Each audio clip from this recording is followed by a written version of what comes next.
Introduction to Leviticus. The whole book of Leviticus focuses on how to live with God, the one who is holy.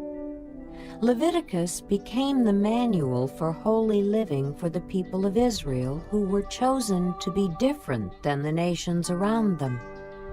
They had been slaves, but God dramatically rescued them from the multi-god culture of Egypt. Because of his great love for them, God gave them his law, called Torah or instruction. He also gave directions for the construction of a portable worship center where God's holy presence would dwell among them. They needed to know how to approach him, how to follow him, and how to think like him if they were to be his holy people. In this book of Leviticus, recorded by Moses, we hear about the many required sacrifices for worship and God's forgiveness of sin. Through them, we learn about the costly consequences of sin, and we realize that we cannot obtain forgiveness apart from God and his salvation. Leviticus, chapter 1. The Lord called to Moses and spoke to him from the tent of meeting. He said, "Speak to the Israelites and say to them, when any of you brings an offering to the Lord, bring as your offering an animal from either the herd or the flock. If the offering is a burnt offering from the herd, he is to offer a male without defect. He must present it at the entrance to the tent of meeting, so that it will be acceptable to the Lord. He is to lay his hand on the head of the burnt offering, and it will be accepted on his behalf to make atonement for him. He is to slaughter the young bull before the Lord, and then Aaron's sons, the priests, shall bring the blood and sprinkle it against the altar on all sides at the entrance to the tent of meeting. He is to skin the burnt offering and cut it into pieces.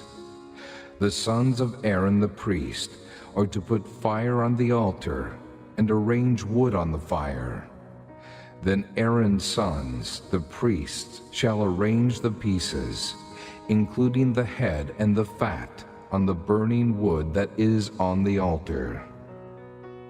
He is to wash the inner parts and the legs with water, and the priest is to burn all of it on the altar.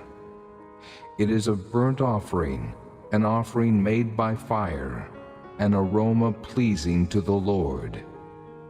If the offering is a burnt offering from the flock, from either the sheep or the goats, he is to offer a male without defect. He is to slaughter it at the north side of the altar before the Lord, and Aaron's sons, the priests, shall sprinkle its blood against the altar on all sides. He is to cut it into pieces, and the priest shall arrange them, including the head and the fat, on the burning wood that is on the altar. He is to wash the inner parts and the legs with water, and the priest is to bring all of it and burn it on the altar.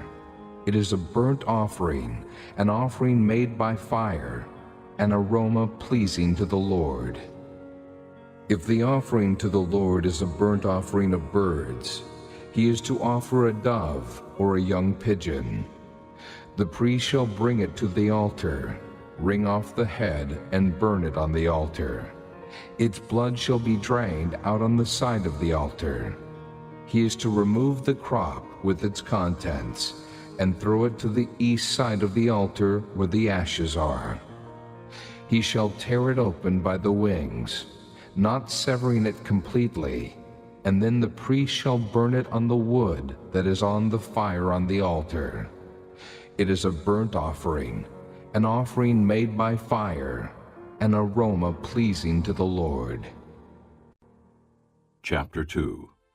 When someone brings a grain offering to the Lord, his offering is to be of fine flour.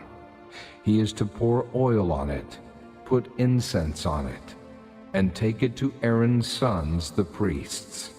The priest shall take a handful of the fine flour and oil, together with all the incense, and burn this as a memorial portion on the altar, an offering made by fire, an aroma pleasing to the Lord. The rest of the grain offering belongs to Aaron and his sons. It is a most holy part of the offerings made to the Lord by fire. If you bring a grain offering baked in an oven, it is to consist of fine flour, cakes made without yeast and mixed with oil, or wafers made without yeast and spread with oil. If your grain offering is prepared on a griddle, it is to be made of fine flour mixed with oil and without yeast. Crumble it and pour oil on it. It is a grain offering. If your grain offering is cooked in a pan, it is to be made of fine flour and oil.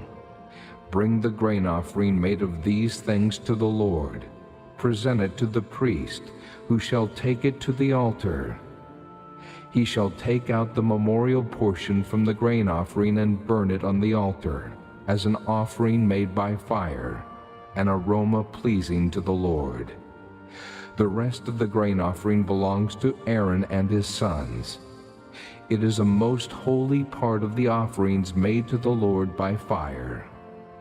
Every grain offering you bring to the Lord must be made without yeast, for you are not to burn any yeast or honey in an offering made to the Lord by fire. You may bring them to the Lord as an offering of the first fruits, but they are not to be offered on the altar as a pleasing aroma. Season all your grain offerings with salt. Do not leave the salt of the covenant of your God out of your grain offerings. Add salt to all your offerings. If you bring a grain offering of first fruits to the Lord, offer crushed heads of new grain roasted in the fire. Put oil and incense on it. It is a grain offering.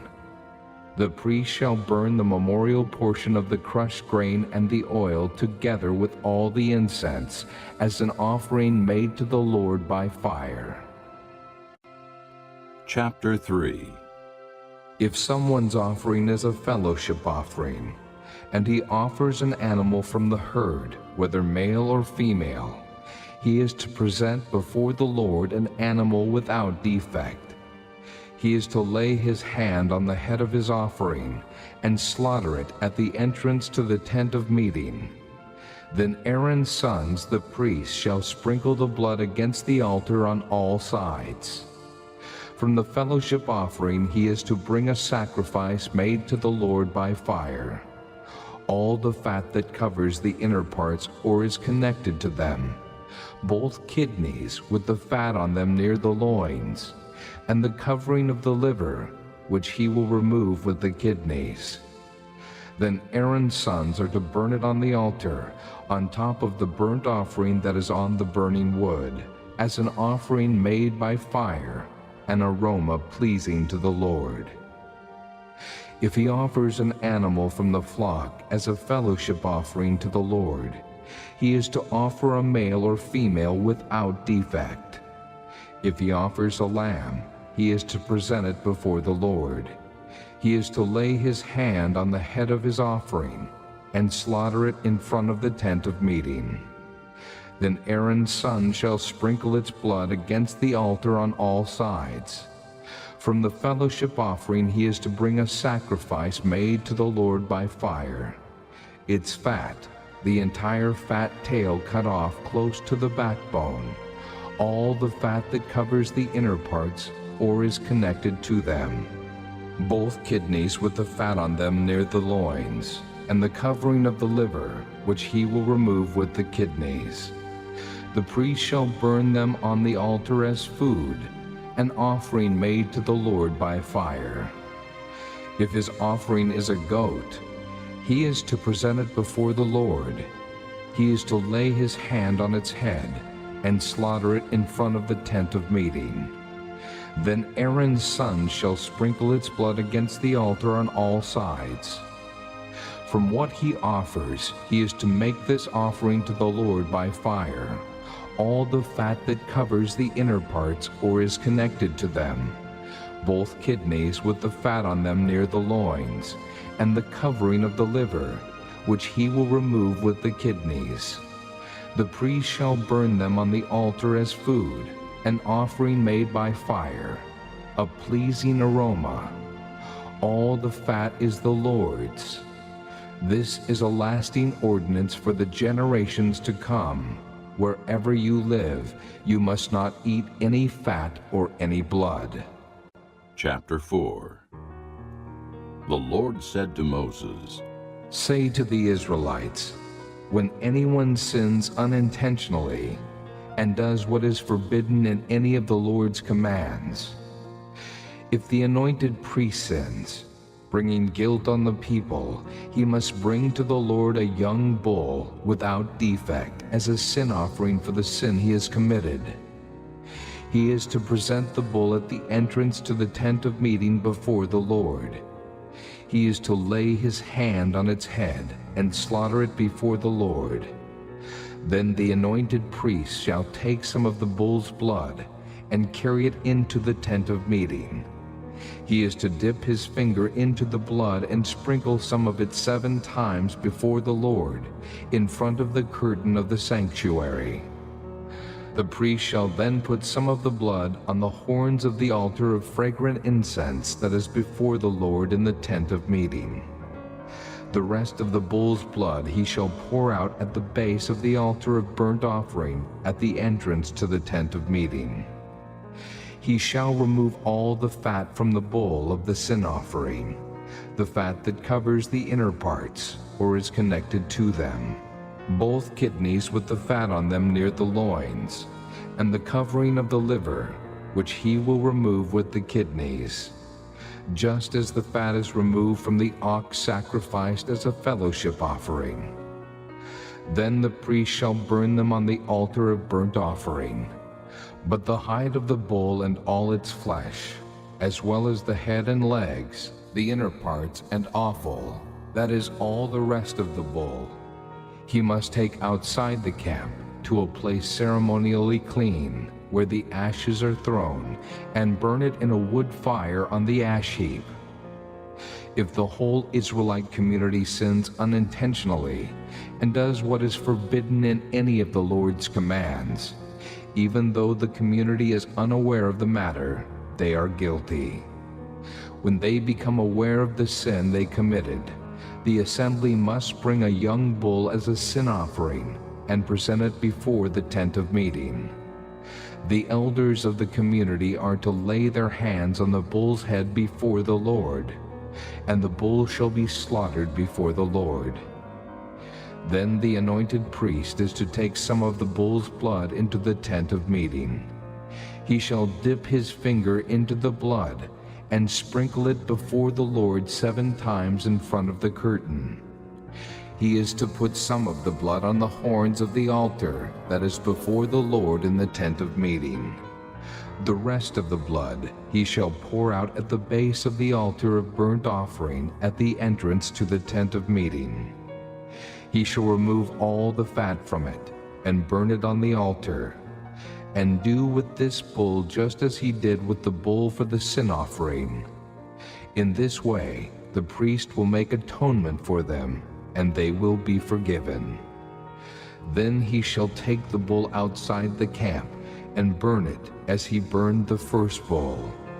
This is the sin offering for the community. When a leader sins unintentionally and does what is forbidden in any of the commands of the Lord his God, he is guilty. When he is made aware of the sin he committed, he must bring as his offering a male goat without defect. He is to lay his hand on the goat's head and slaughter it at the place where the burnt offering is slaughtered before the Lord. It is a sin offering. Then the priest shall take some of the blood of the sin offering with his finger and put it on the horns of the altar of burnt offering, and pour out the rest of the blood at the base of the altar. He shall burn all the fat on the altar as he burned the fat of the fellowship offering. In this way the priest will make atonement for the man's sin and he will be forgiven. If a member of the community sins unintentionally and does what is forbidden in any of the Lord's commands, he is guilty. When he is made aware of the sin he committed, he must bring as his offering for the sin he committed a female goat without defect. He is to lay his hand on the head of the sin offering and slaughter it at the place of the burnt offering.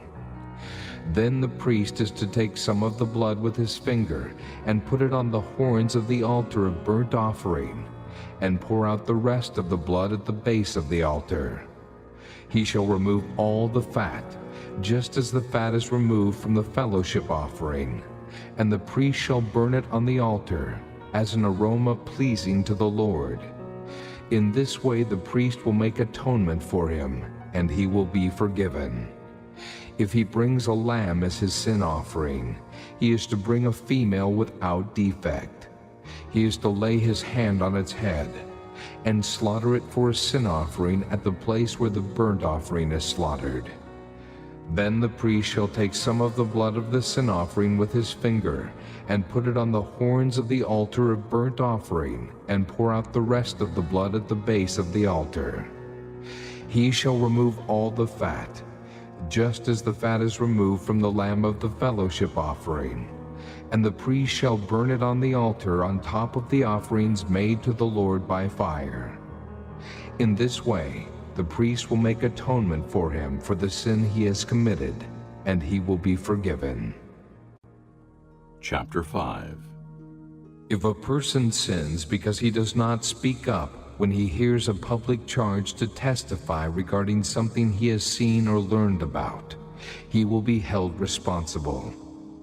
Or if a person touches anything ceremonially unclean, whether the carcasses of unclean wild animals, or of unclean livestock, or of unclean creatures that move along the ground, even though he is unaware of it, he has become unclean and is guilty. Or if he touches human uncleanness, anything that would make him unclean, even though he is unaware of it, when he learns of it, he will be guilty. Or if a person thoughtlessly takes an oath to do anything, whether good or evil, in any matter one might carelessly swear about, even though he is unaware of it, in any case when he learns of it, he will be guilty. When anyone is guilty in any of these ways, he must confess in what way he has sinned, and as a penalty for the sin he has committed, he must bring to the Lord a female lamb or goat from the flock as a sin offering, and the priest shall make atonement for him for his sin. If he cannot afford a lamb, he is to bring 2 doves or 2 young pigeons to the Lord as a penalty for his sin, one for a sin offering and the other for a burnt offering. He is to bring them to the priest, who shall first offer the one for the sin offering. He is to wring its head from its neck, not severing it completely, and is to sprinkle some of the blood of the sin offering against the side of the altar. The rest of the blood must be drained out at the base of the altar. It is a sin offering. The priest shall then offer the other as a burnt offering in the prescribed way, and make atonement for him for the sin he has committed, and he will be forgiven. If, however, he cannot afford 2 doves or 2 young pigeons, he is to bring as an offering for his sin 1/10 of an ephah of fine flour for a sin offering. He must not put oil or incense on it, because it is a sin offering. He is to bring it to the priest, who shall take a handful of it as a memorial portion and burn it on the altar on top of the offerings made to the Lord by fire. It is a sin offering. In this way, the priest will make atonement for him for any of these sins he has committed, and he will be forgiven. The rest of the offering will belong to the priest, as in the case of the grain offering. The Lord said to Moses, When a person commits a violation and sins unintentionally in regard to any of the Lord's holy things, he is to bring to the Lord as a penalty a ram from the flock, one without defect, and of the proper value in silver, according to the sanctuary shekel.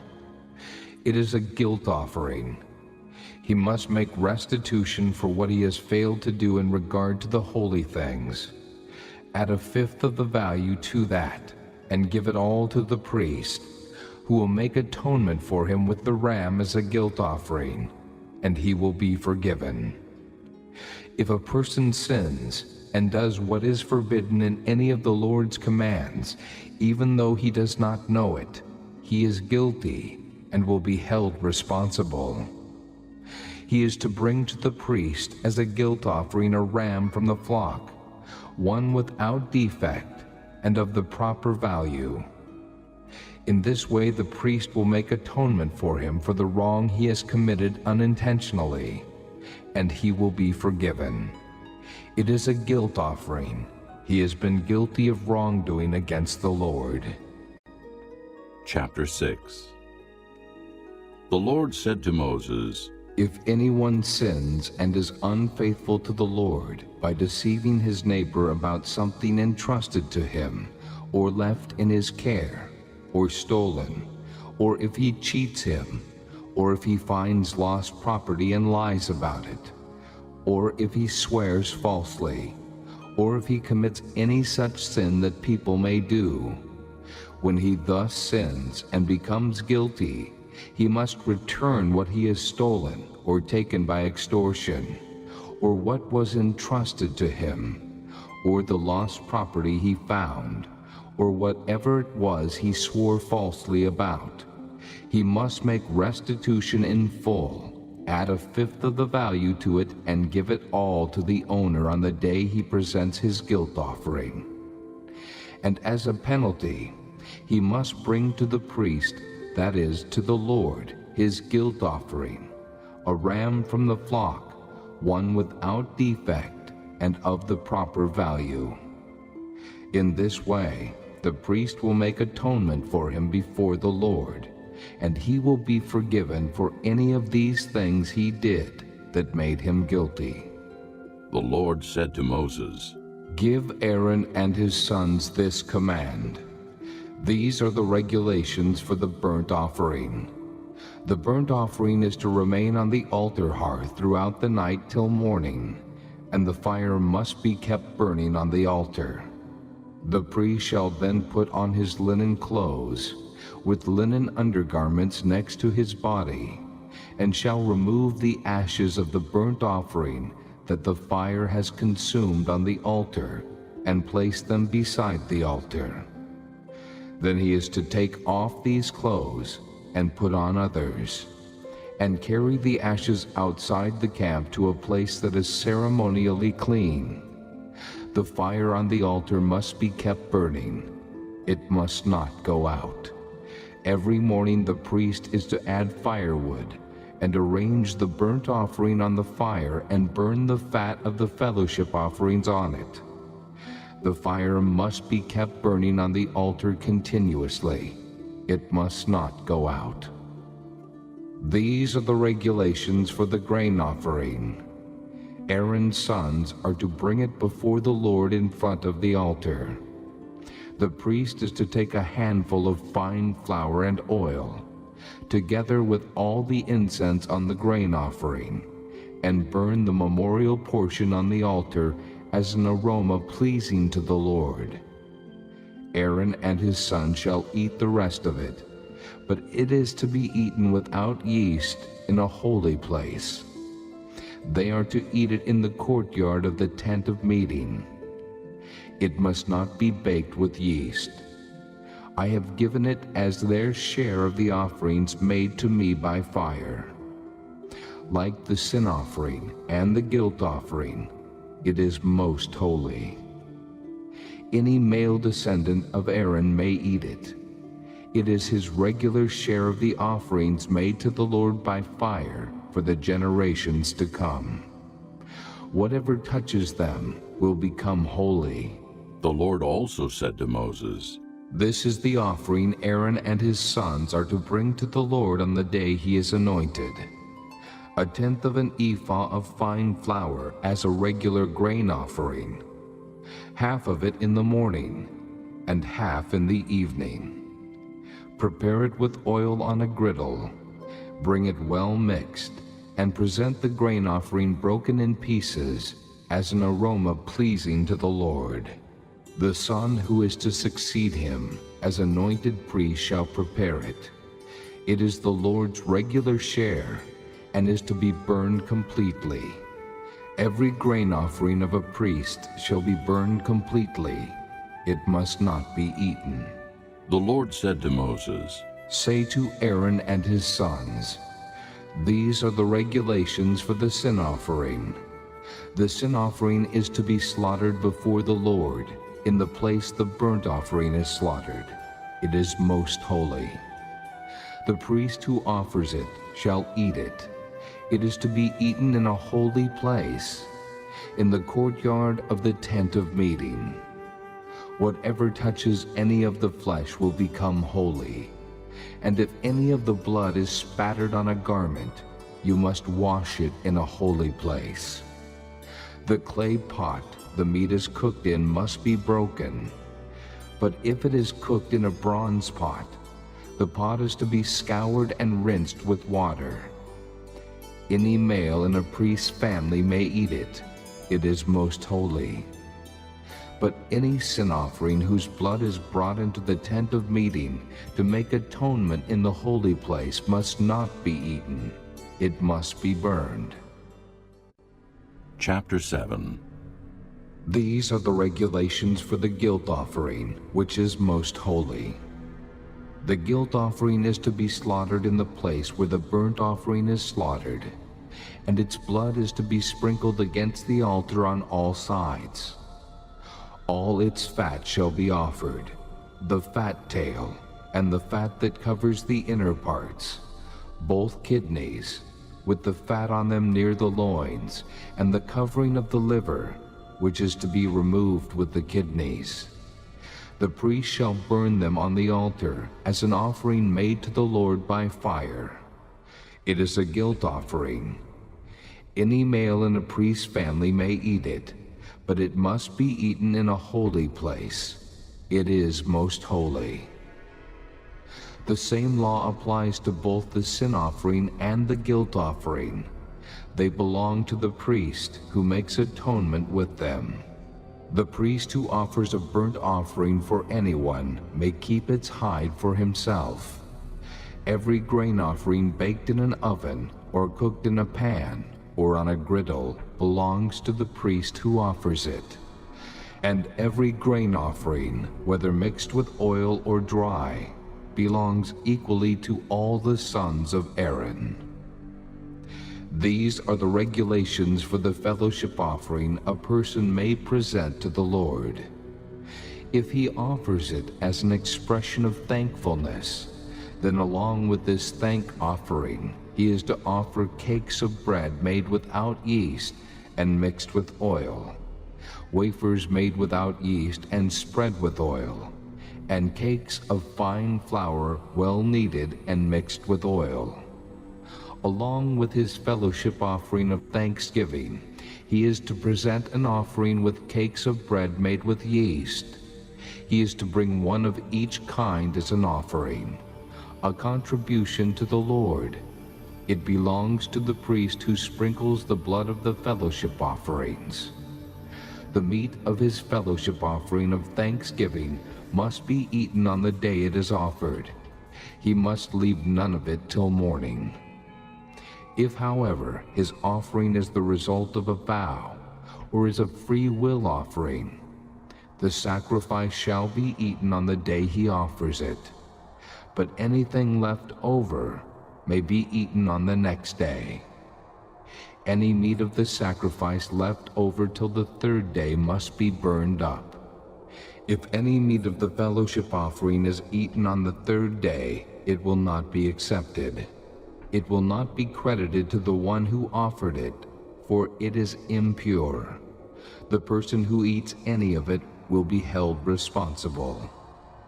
Meat that touches anything ceremonially unclean must not be eaten. It must be burned up. As for other meat, anyone ceremonially clean may eat it. But if anyone who is unclean eats any meat of the fellowship offering belonging to the Lord, that person must be cut off from his people. If anyone touches something unclean, whether human uncleanness or an unclean animal or any unclean, detestable thing, and then eats any of the meat of the fellowship offering belonging to the Lord, that person must be cut off from his people. The Lord said to Moses, Say to the Israelites, do not eat any of the fat of cattle, sheep, or goats. The fat of an animal found dead or torn by wild animals may be used for any other purpose, but you must not eat it. Anyone who eats the fat of an animal from which an offering by fire may be made to the Lord must be cut off from his people. And wherever you live, you must not eat the blood of any bird or animal. If anyone eats blood, that person must be cut off from his people.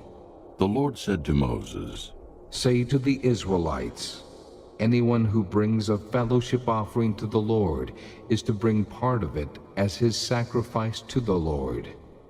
With his own hands, he is to bring the offering made to the Lord by fire. He is to bring the fat, together with the breast, and wave the breast before the Lord as a wave offering. The priest shall burn the fat on the altar, but the breast belongs to Aaron and his sons. You are to give the right thigh of your fellowship offerings to the priest as a contribution. The son of Aaron, who offers the blood and the fat of the fellowship offering, shall have the right thigh as his share. From the fellowship offerings of the Israelites, I have taken the breast that is waved and the thigh that is presented, and have given them to Aaron the priest and his sons as their regular share from the Israelites. This is the portion of the offerings made to the Lord by fire that were allotted to Aaron and his sons on the day they were presented to serve the Lord as priests. On the day they were anointed, the Lord commanded that the Israelites give this to them as their regular share for the generations to come. These, then, are the regulations for the burnt offering, the grain offering, the sin offering, the guilt offering, the ordination offering, and the fellowship offering, which the Lord gave Moses on Mount Sinai on the day he commanded the Israelites to bring their offerings to the Lord in the desert of Sinai. Chapter 8. The Lord said to Moses, Bring Aaron and his sons, their garments, the anointing oil, the bull for the sin offering, the 2 rams and the basket containing bread made without yeast, and gather the entire assembly at the entrance to the tent of meeting. Moses did as the Lord commanded him, and the assembly gathered at the entrance to the tent of meeting. Moses said to the assembly, This is what the Lord has commanded to be done. Then Moses brought Aaron and his sons forward and washed them with water. He put the tunic on Aaron, tied the sash around him, clothed him with the robe, and put the ephod on him. He also tied the ephod to him by its skillfully woven waistband, so it was fastened on him. He placed the breastpiece on him and put the Urim and Thummim in the breastpiece. Then he placed the turban on Aaron's head and set the gold plate, the sacred diadem, on the front of it, as the Lord commanded Moses. Then Moses took the anointing oil and anointed the tabernacle and everything in it, and so consecrated them. He sprinkled some of the oil on the altar 7 times, anointing the altar and all its utensils and the basin with its stand, to consecrate them. He poured some of the anointing oil on Aaron's head and anointed him to consecrate him. Then he brought Aaron's sons forward, put tunics on them, tied sashes around them, and put headbands on them, as the Lord commanded Moses. He then presented the bull for the sin offering, and Aaron and his sons laid their hands on its head. Moses slaughtered the bull and took some of the blood, and with his finger he put it on all the horns of the altar to purify the altar. He poured out the rest of the blood at the base of the altar. So he consecrated it to make atonement for it. Moses also took all the fat around the inner parts, the covering of the liver and both kidneys and their fat, and burned it on the altar. But the bull with its hide and its flesh and its offal he burned up outside the camp, as the Lord commanded Moses. He then presented the ram for the burnt offering, and Aaron and his sons laid their hands on its head. Then Moses slaughtered the ram and sprinkled the blood against the altar on all sides. He cut the ram into pieces and burned the head, the pieces, and the fat. He washed the inner parts and the legs with water, and burned the whole ram on the altar as a burnt offering, a pleasing aroma, an offering made to the Lord by fire, as the Lord commanded Moses. He then presented the other ram, the ram for the ordination, and Aaron and his sons laid their hands on its head. Moses slaughtered the ram and took some of its blood and put it on the lobe of Aaron's right ear, on the thumb of his right hand, and on the big toe of his right foot. Moses also brought Aaron's sons forward, and put some of the blood on the lobes of their right ears, on the thumbs of their right hands, and on the big toes of their right feet. Then he sprinkled blood against the altar on all sides. He took the fat tail, all the fat around the inner parts, the covering of the liver, both kidneys and their fat, and the right thigh. Then from the basket of bread made without yeast, which was before the Lord, he took a cake of bread, and one made with oil, and a wafer. He put these on the fat portions and on the right thigh. He put all these in the hands of Aaron and his sons, and waved them before the Lord as a wave offering. Then Moses took them from their hands, and burned them on the altar on top of the burnt offering as an ordination offering, a pleasing aroma, an offering made to the Lord by fire. He also took the breast, Moses' share of the ordination ram, and waved it before the Lord as a wave offering, as the Lord commanded Moses. Then Moses took some of the anointing oil and some of the blood from the altar, and sprinkled them on Aaron and his garments, and on his sons and their garments. So he consecrated Aaron and his garments, and his sons and their garments. Moses then said to Aaron and his sons, Cook the meat at the entrance to the tent of meeting, and eat it there with the bread from the basket of ordination offerings, as I commanded, saying, Aaron and his sons are to eat it. Then burn up the rest of the meat and the bread. Do not leave the entrance to the tent of meeting for 7 days, until the days of your ordination are completed, for your ordination will last 7 days. What has been done today was commanded by the Lord to make atonement for you. You must stay at the entrance to the tent of meeting day and night for 7 days, and do what the Lord requires, so you will not die. For that is what I have been commanded. So Aaron and his sons did everything the Lord commanded through Moses. Chapter 9. On the 8th day, Moses summoned Aaron and his sons and the elders of Israel. He said to Aaron, Take a bull calf for your sin offering, and a ram for your burnt offering, both without defect, and present them before the Lord. Then say to the Israelites, Take a male goat for a sin offering, a calf and a lamb, both a year old and without defect, for a burnt offering, and an ox and a ram for a fellowship offering, to sacrifice before the Lord, together with a grain offering mixed with oil. For today the Lord will appear to you. They took the things Moses commanded to the front of the tent of meeting, and the entire assembly came near and stood before the Lord.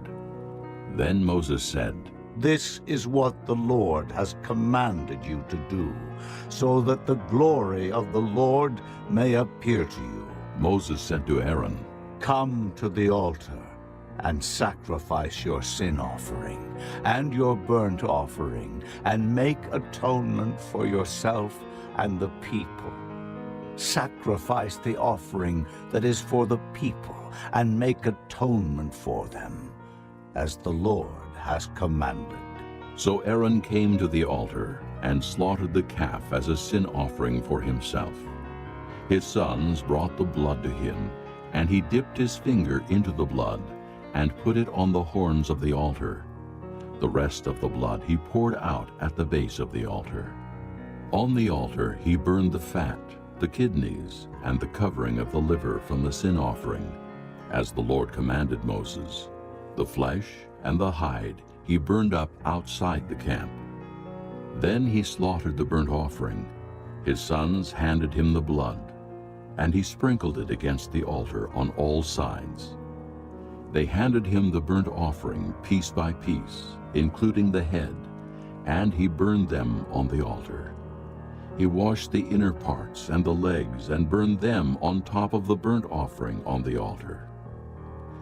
Aaron then brought the offering that was for the people. He took the goat for the people's sin offering and slaughtered it and offered it for a sin offering as he did with the first one. He brought the burnt offering and offered it in the prescribed way. He also brought the grain offering, took a handful of it, and burned it on the altar, in addition to the morning's burnt offering. He slaughtered the ox and the ram as the fellowship offering for the people.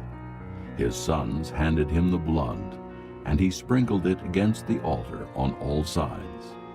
But the fat portions of the ox and the ram, the fat tail, the layer of fat, the kidneys, and the covering of the liver, these they laid on the breasts, and then Aaron burned the fat on the altar. Aaron waved the breasts and the right thigh before the Lord as a wave offering, as Moses commanded. Then Aaron lifted his hands toward the people and blessed them.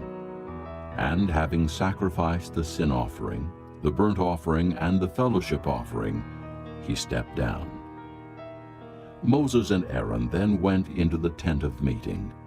When they came out, they blessed the people, and the glory of the Lord appeared to all the people.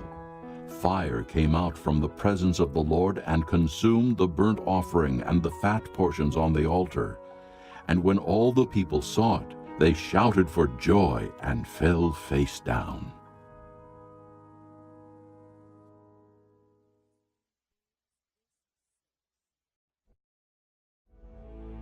Chapter 10. Aaron's sons, Nadab and Abihu, took their censers, put fire in them, and added incense.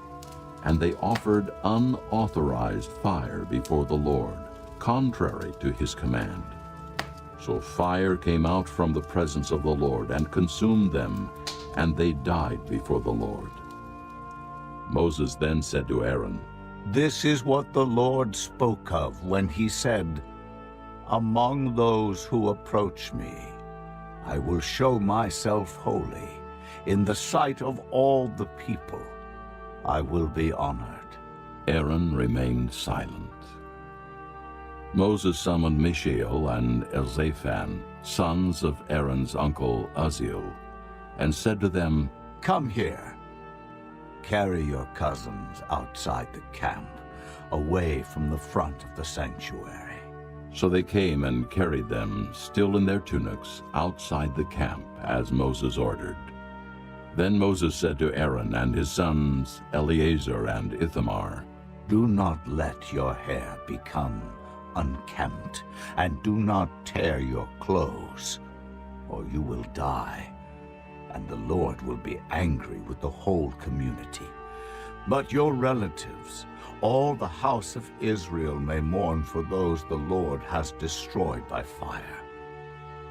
Do not leave the entrance to the tent of meeting, or you will die, because the Lord's anointing oil is on you. So they did as Moses said. Then the Lord said to Aaron, You and your sons are not to drink wine or other fermented drink whenever you go into the tent of meeting, or you will die. This is a lasting ordinance for the generations to come. You must distinguish between the holy and the common, between the unclean and the clean. And you must teach the Israelites all the decrees the Lord has given them through Moses. Moses said to Aaron and his remaining sons, Eleazar and Ithamar, Take the grain offering left over from the offerings made to the Lord by fire, and eat it, prepared without yeast, beside the altar, for it is most holy. Eat it in a holy place, because it is your share and your son's share of the offerings made to the Lord by fire, for so I have been commanded. But you and your sons and your daughters may eat the breast that was waved and the thigh that was presented. Eat them in a ceremonially clean place. They have been given to you and your children as your share of the Israelites' fellowship offerings.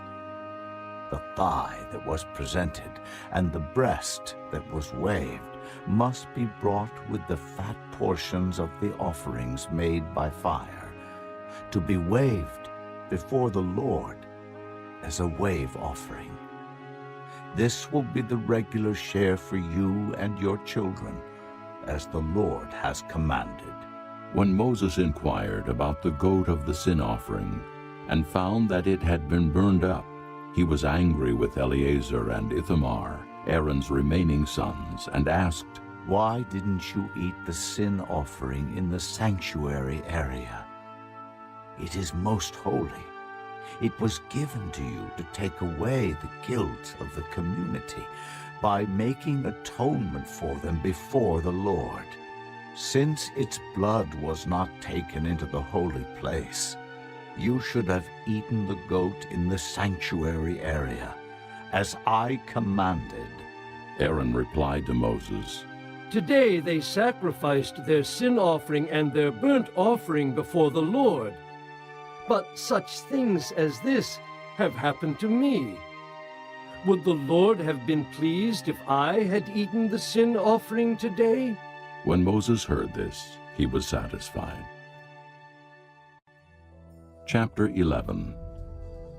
The Lord said to Moses and Aaron, Say to the Israelites, Of all the animals that live on land, these are the ones you may eat. You may eat any animal that has a split hoof completely divided, and that chews the cud. There are some that only chew the cud, or only have a split hoof, but you must not eat them. The camel, though it chews the cud, does not have a split hoof. It is ceremonially unclean for you. The coney, though it chews the cud, does not have a split hoof. It is unclean for you. The rabbit, though it chews the cud, does not have a split hoof. It is unclean for you. And the pig, though it has a split hoof completely divided, does not chew the cud. It is unclean for you. You must not eat their meat or touch their carcasses. They are unclean for you. Of all the creatures living in the water of the seas and the streams, you may eat any that have fins and scales. But all creatures in the seas or streams that do not have fins and scales, whether among all the swarming things or among all the other living creatures in the water, you are to detest. And since you are to detest them, you must not eat their meat, and you must detest their carcasses. Anything living in the water that does not have fins and scales is to be detestable to you. These are the birds you are to detest, and not eat, because they are detestable: the eagle, the vulture, the black vulture, the red kite, any kind of black kite, any kind of raven, the horned owl, the screech owl, the gull, any kind of hawk, the little owl, the cormorant, the great owl, the white owl, the desert owl, the osprey, the stork, any kind of heron, the hoopoe, and the bat. All flying insects that walk on all fours are to be detestable to you. There are, however, some winged creatures that walk on all fours that you may eat: those that have jointed legs for hopping on the ground. Of these you may eat any kind of locust, katydid, cricket, or grasshopper. But all other winged creatures that have 4 legs you are to detest. You will make yourselves unclean by these.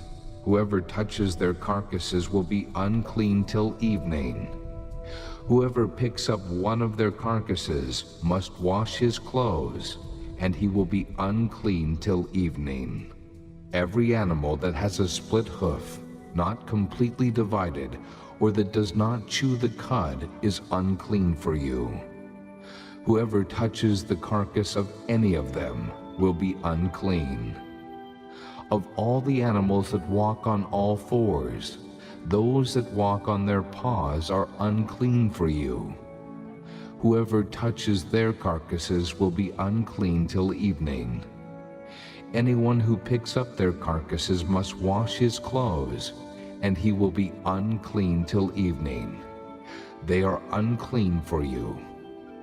Of the animals that move about on the ground, these are unclean for you: the weasel, the rat, any kind of great lizard, the gecko, the monitor lizard, the wall lizard, the skink, and the chameleon.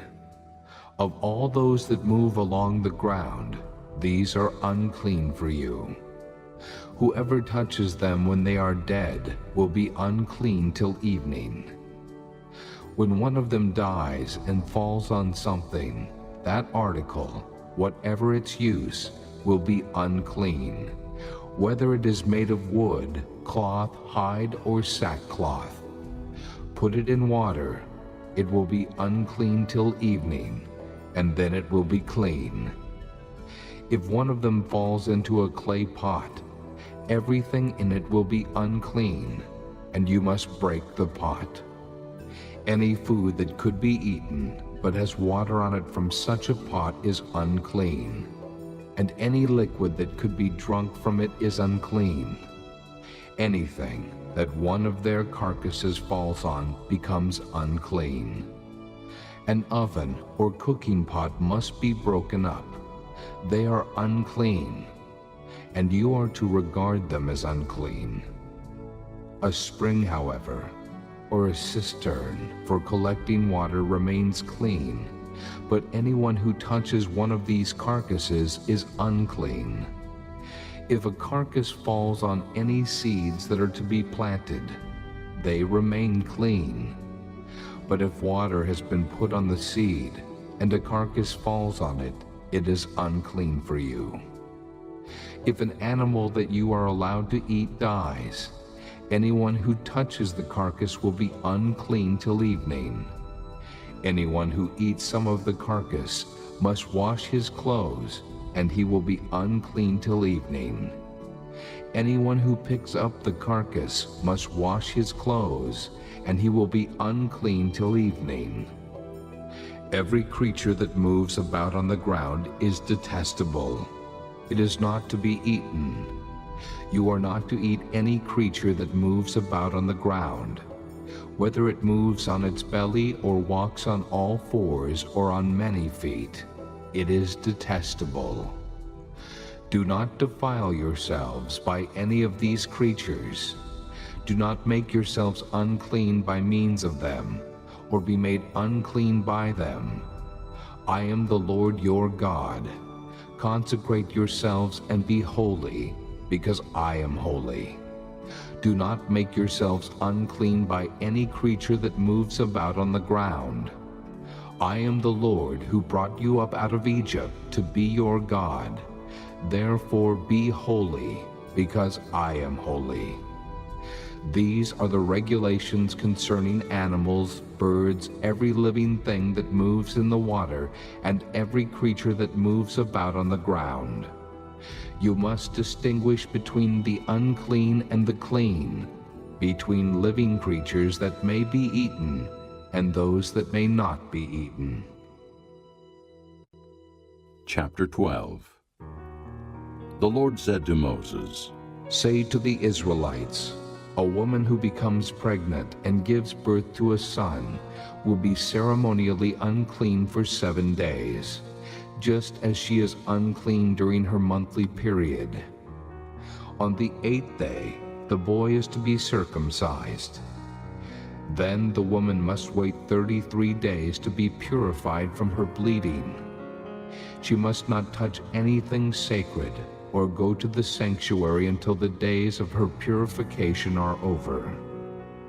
If she gives birth to a daughter, for 2 weeks the woman will be unclean as during her period. Then she must wait 66 days to be purified from her bleeding. When the days of her purification for a son or daughter are over, she is to bring to the priest at the entrance to the tent of meeting a year-old lamb for a burnt offering, and a young pigeon or a dove for a sin offering. He shall offer them before the Lord to make atonement for her, and then she will be ceremonially clean from her flow of blood. These are the regulations for the woman who gives birth to a boy or a girl. If she cannot afford a lamb, she is to bring 2 doves or 2 young pigeons, one for a burnt offering and the other for a sin offering. In this way, the priest will make atonement for her, and she will be clean. Chapter 13. The Lord said to Moses and Aaron, When anyone has a swelling or a rash, or a bright spot on his skin that may become an infectious skin disease, he must be brought to Aaron the priest, or to one of his sons who is a priest. The priest is to examine the sore on his skin, and if the hair in the sore has turned white, and the sore appears to be more than skin deep, it is an infectious skin disease. When the priest examines him, he shall pronounce him ceremonially unclean. If the spot on his skin is white, but does not appear to be more than skin deep, and the hair in it has not turned white, the priest is to put the infected person in isolation for 7 days. On the 7th day, the priest is to examine him, and if he sees that the sore is unchanged and has not spread in the skin, he is to keep him in isolation another 7 days. On the 7th day, the priest is to examine him again, and if the sore has faded and has not spread in the skin, the priest shall pronounce him clean. It is only a rash. The man must wash his clothes, and he will be clean. But if the rash does spread in his skin after he has shown himself to the priest to be pronounced clean, he must appear before the priest again. The priest is to examine him, and if the rash has spread in the skin, he shall pronounce him unclean. It is an infectious disease. When anyone has an infectious skin disease, he must be brought to the priest. The priest is to examine him. And if there is a white swelling in the skin that has turned the hair white, and if there is raw flesh in the swelling, it is a chronic skin disease, and the priest shall pronounce him unclean. He is not to put him in isolation, because he is already unclean. If the disease breaks out all over his skin, and so far as the priest can see, it covers all the skin of the infected person from head to foot, the priest is to examine him, and if the disease has covered his whole body, he shall pronounce that person clean. Since it has all turned white, he is clean.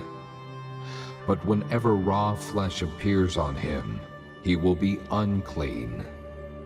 When the priest sees the raw flesh, he shall pronounce him unclean. The raw flesh is unclean.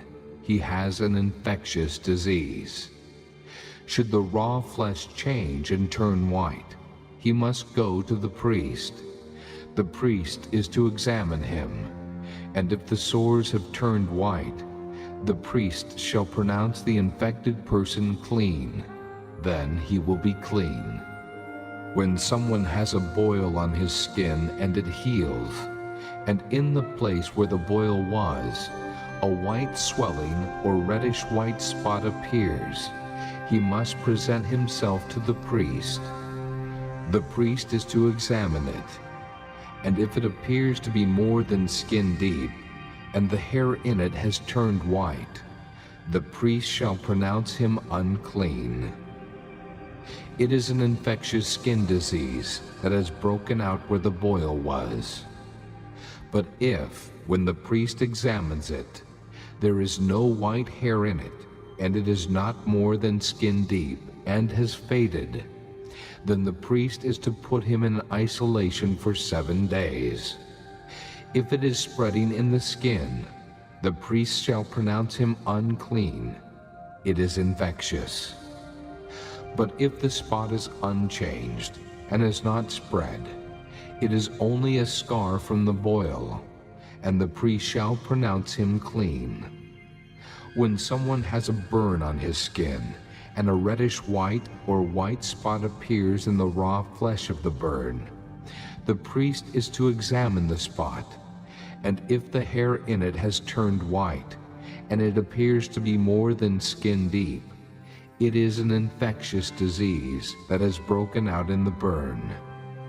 The priest shall pronounce him unclean. It is an infectious skin disease. But if the priest examines it, and there is no white hair in the spot, and if it is not more than skin deep and has faded, then the priest is to put him in isolation for 7 days.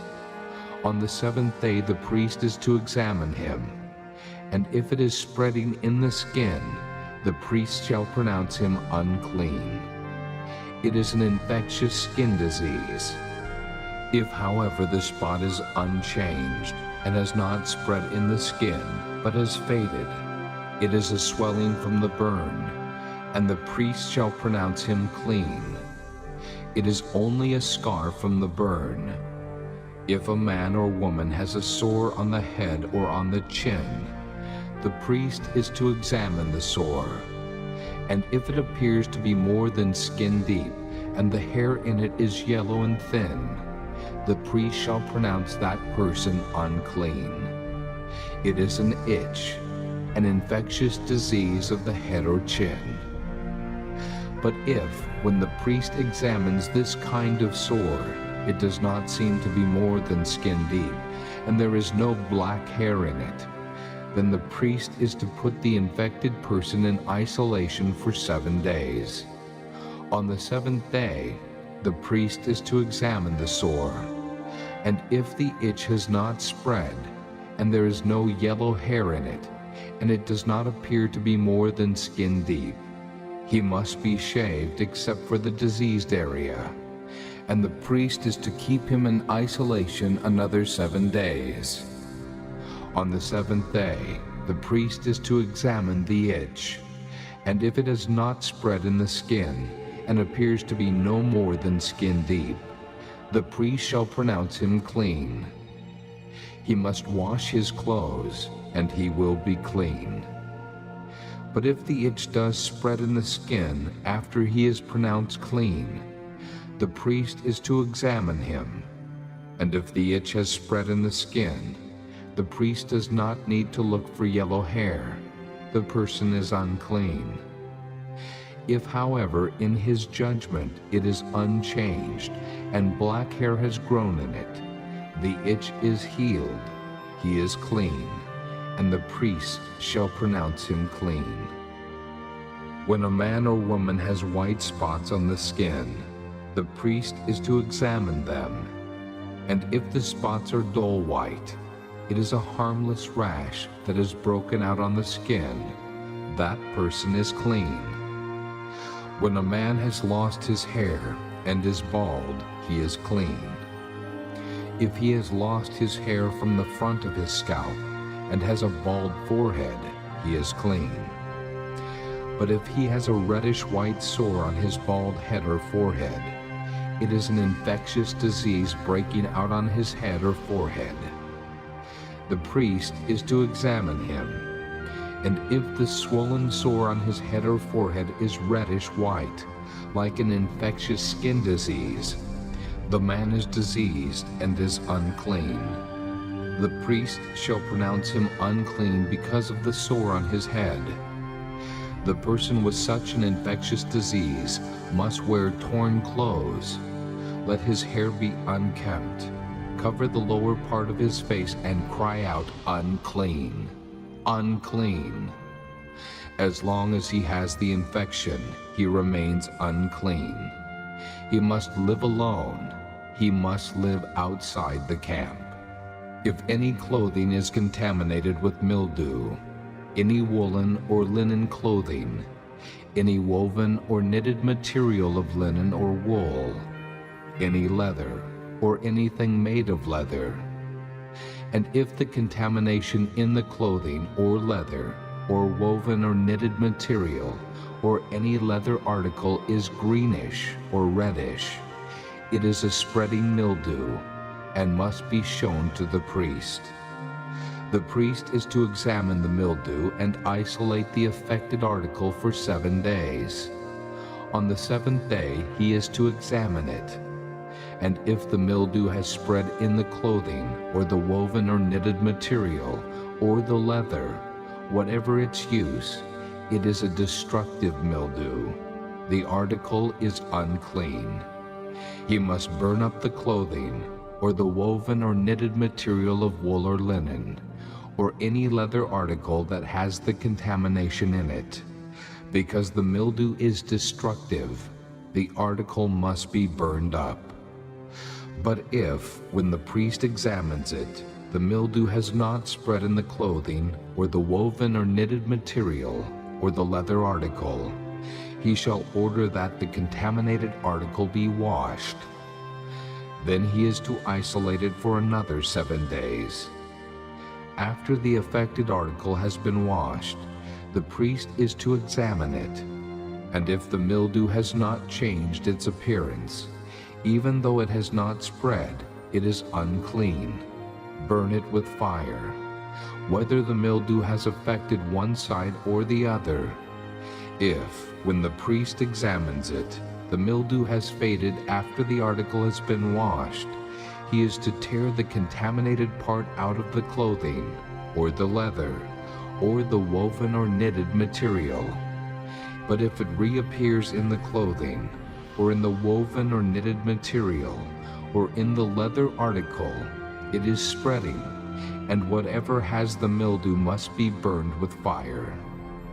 The clothing, or the woven or knitted material, or any leather article that has been washed and is rid of the mildew, must be washed again, and it will be clean. These are the regulations concerning contamination by mildew in woolen or linen clothing, woven or knitted material, or any leather article, for pronouncing them clean or unclean. Chapter 14. The Lord said to Moses, These are the regulations for the diseased person at the time of his ceremonial cleansing when he is brought to the priest. The priest is to go outside the camp and examine him. If the person has been healed of his infectious skin disease, the priest shall order that 2 live clean birds and some cedar wood, scarlet yarn and hyssop be brought for the one to be cleansed.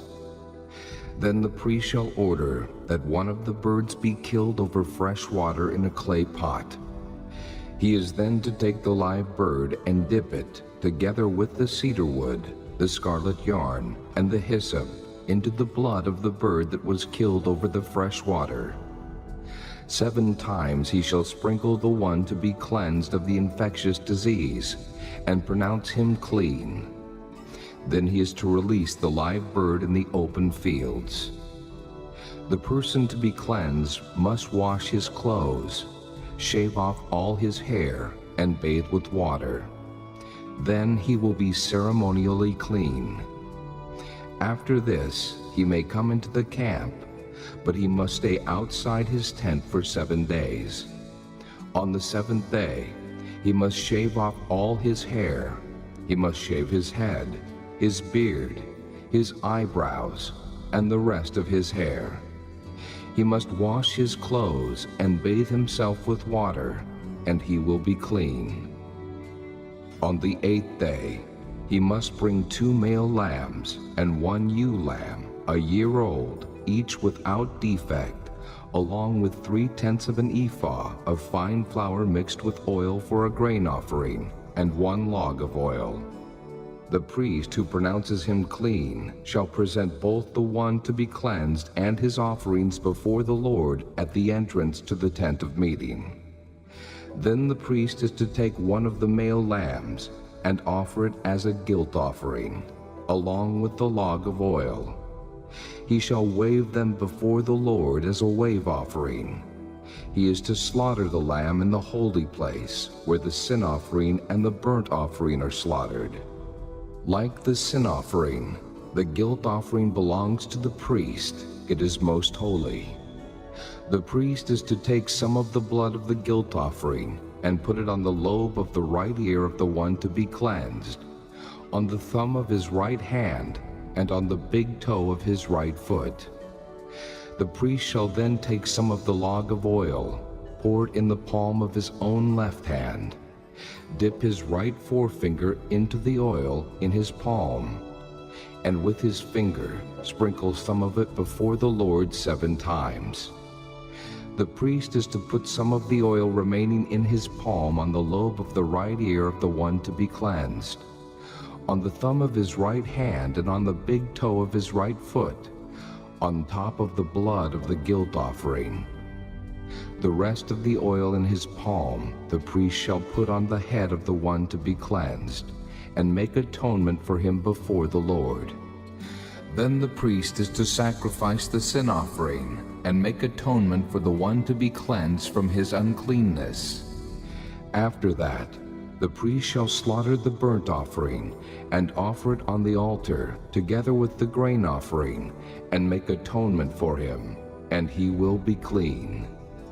If, however, he is poor, and cannot afford these, he must take 1 male lamb as a guilt offering to be waved to make atonement for him, together with 1/10 of an ephah of fine flour mixed with oil for a grain offering, a log of oil, and 2 doves or 2 young pigeons, which he can afford, one for a sin offering and the other for a burnt offering.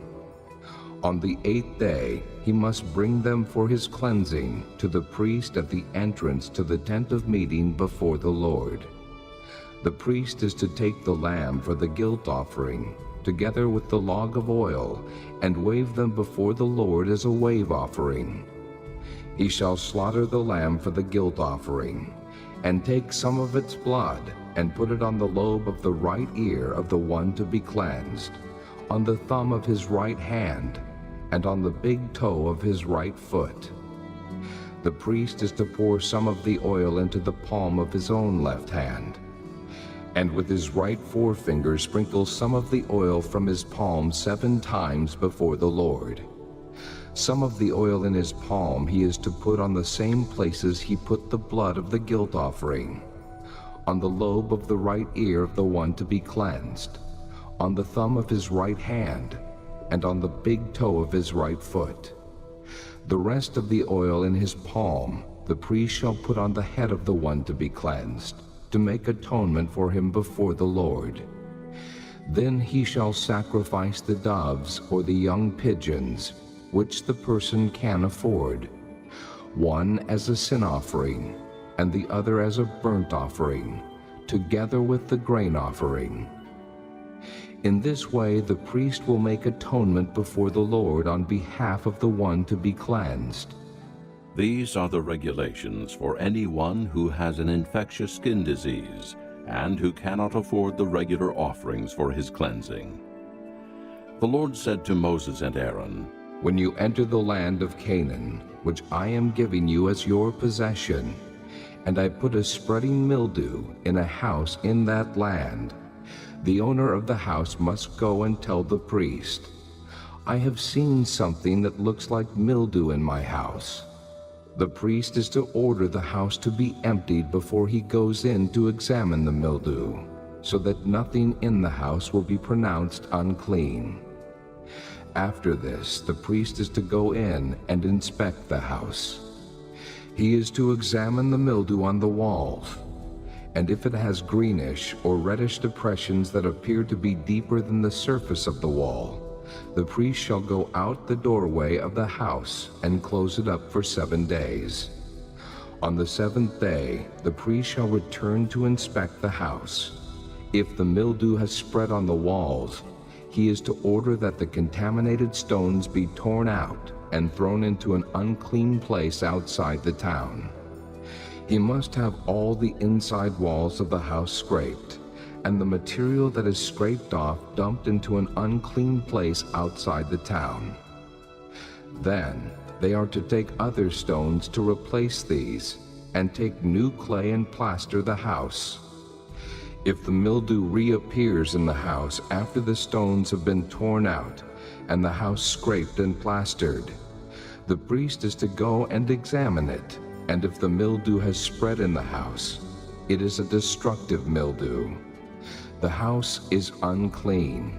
It must be torn down, its stones, timbers, and all the plaster, and taken out of the town to an unclean place. Anyone who goes into the house while it is closed up will be unclean till evening. Anyone who sleeps or eats in the house must wash his clothes. But if the priest comes to examine it, and the mildew has not spread after the house has been plastered, he shall pronounce the house clean, because the mildew is gone. To purify the house, he is to take 2 birds and some cedar wood, scarlet yarn and hyssop. He shall kill one of the birds over fresh water in a clay pot. Then he is to take the cedar wood, the hyssop, the scarlet yarn, and the live bird, dip them into the blood of the dead bird and the fresh water, and sprinkle the house 7 times. He shall purify the house with the bird's blood, the fresh water, the live bird, the cedar wood, the hyssop, and the scarlet yarn. Then he is to release the live bird in the open fields outside the town. In this way he will make atonement for the house, and it will be clean.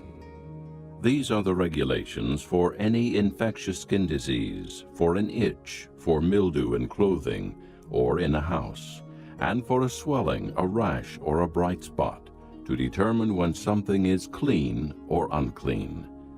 These are the regulations for infectious skin diseases and mildew. Chapter 15.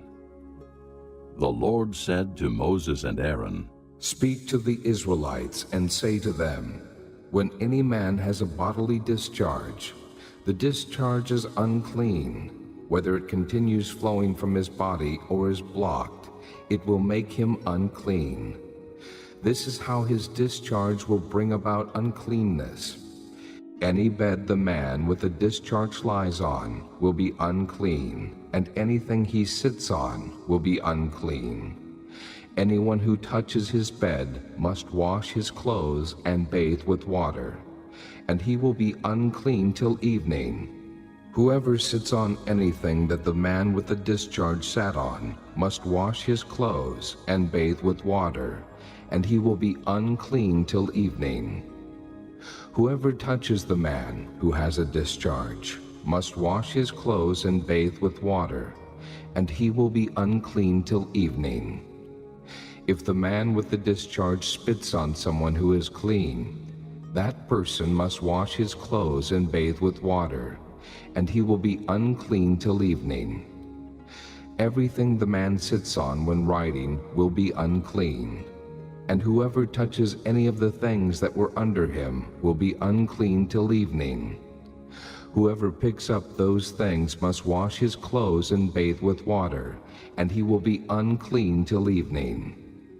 Anyone the man with a discharge touches without rinsing his hands with water must wash his clothes and bathe with water, and he will be unclean till evening. A clay pot that the man touches must be broken, and any wooden article is to be rinsed with water. When a man is cleansed from his discharge, he is to count off 7 days for his ceremonial cleansing. He must wash his clothes and bathe himself with fresh water, and he will be clean. On the 8th day, he must take 2 doves or 2 young pigeons and come before the Lord to the entrance to the tent of meeting and give them to the priest. The priest is to sacrifice them, the one for a sin offering and the other for a burnt offering. In this way, he will make atonement before the Lord for the man because of his discharge. When a man has an emission of semen, he must bathe his whole body with water, and he will be unclean till evening. Any clothing or leather that has semen on it must be washed with water, and it will be unclean till evening. When a man lies with a woman, and there is an emission of semen, both must bathe with water, and they will be unclean till evening. When a woman has her regular flow of blood, the impurity of her monthly period will last 7 days, and anyone who touches her will be unclean till evening. Anything she lies on during her period will be unclean, and anything she sits on will be unclean. Whoever touches her bed must wash his clothes and bathe with water, and he will be unclean till evening. Whoever touches anything she sits on must wash his clothes and bathe with water, and he will be unclean till evening. Whether it is the bed or anything she was sitting on, when anyone touches it, he will be unclean till evening. If a man lies with her, and her monthly flow touches him, he will be unclean for 7 days. Any bed he lies on will be unclean. When a woman has a discharge of blood for many days at a time other than her monthly period, or has a discharge that continues beyond her period, she will be unclean as long as she has the discharge, just as in the days of her period. Any bed she lies on while her discharge continues will be unclean, as is her bed during her monthly period, and anything she sits on will be unclean, as during her period. Whoever touches them will be unclean. He must wash his clothes and bathe with water, and he will be unclean till evening. When she is cleansed from her discharge, she must count off 7 days, and after that she will be ceremonially clean. On the 8th day, she must take 2 doves or 2 young pigeons and bring them to the priest at the entrance to the tent of meeting. The priest is to sacrifice one for a sin offering and the other for a burnt offering. In this way, he will make atonement for her before the Lord for the uncleanness of her discharge. You must keep the Israelites separate from things that make them unclean, so they will not die in their uncleanness for defiling my dwelling place which is among them. These are the regulations for a man with a discharge, for anyone made unclean by an emission of semen, for a woman in her monthly period, for a man or a woman with a discharge, and for a man who lies with a woman who is ceremonially unclean. Chapter 16. The Lord spoke to Moses after the death of the 2 sons of Aaron who died when they approached the Lord. The Lord said to Moses, Tell your brother Aaron not to come whenever he chooses into the most holy place behind the curtain in front of the atonement cover on the ark, or else he will die, because I appear in the cloud over the atonement cover. This is how Aaron is to enter the sanctuary area, with a young bull for a sin offering and a ram for a burnt offering. He is to put on the sacred linen tunic with linen undergarments next to his body. He is to tie the linen sash around him and put on the linen turban. These are sacred garments, so he must bathe himself with water before he puts them on. From the Israelite community, he is to take 2 male goats for a sin offering and a ram for a burnt offering. Aaron is to offer the bull for his own sin offering to make atonement for himself and his household. Then he is to take the 2 goats and present them before the Lord at the entrance to the tent of meeting. He is to cast lots for the 2 goats, 1 lot for the Lord and the other for the scapegoat. Aaron shall bring the goat whose lot falls to the Lord and sacrifice it for a sin offering. But the goat chosen by lot as the scapegoat shall be presented alive before the Lord to be used for making atonement by sending it into the desert as a scapegoat.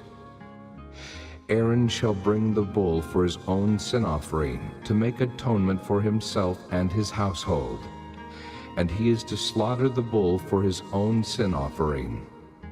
He is to take a censer full of burning coals from the altar before the Lord, and 2 handfuls of finely ground fragrant incense, and take them behind the curtain. He is to put the incense on the fire before the Lord, and the smoke of the incense will conceal the atonement cover above the testimony so that he will not die.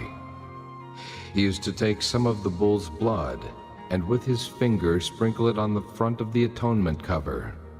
Then he shall sprinkle some of it with his finger 7 times before the atonement cover. He shall then slaughter the goat for the sin offering for the people, and take its blood behind the curtain, and do with it as he did with the bull's blood. He shall sprinkle it on the atonement cover and in front of it. In this way, he will make atonement for the most holy place because of the uncleanness and rebellion of the Israelites, whatever their sins have been. He is to do the same for the tent of meeting, which is among them in the midst of their uncleanness. No one is to be in the tent of meeting from the time Aaron goes in to make atonement in the most holy place until he comes out, having made atonement for himself, his household, and the whole community of Israel. Then he shall come out to the altar that is before the Lord and make atonement for it. He shall take some of the bull's blood and some of the goat's blood and put it on all the horns of the altar. He shall sprinkle some of the blood on it with his finger 7 times to cleanse it and to consecrate it from the uncleanness of the Israelites. When Aaron has finished making atonement for the most holy place, the tent of meeting and the altar, he shall bring forward the live goat. He is to lay both hands on the head of the live goat and confess over it all the wickedness and rebellion of the Israelites, all their sins, and put them on the goat's head. He shall send the goat away into the desert in the care of a man appointed for the task. The goat will carry on itself all their sins to a solitary place, and the man shall release it in the desert.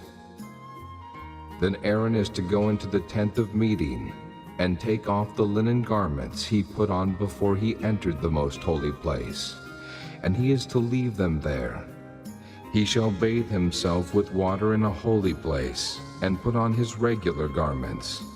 Then he shall come out and sacrifice the burnt offering for himself and the burnt offering for the people, to make atonement for himself and for the people. He shall also burn the fat of the sin offering on the altar. The man who releases the goat as a scapegoat must wash his clothes and bathe himself with water.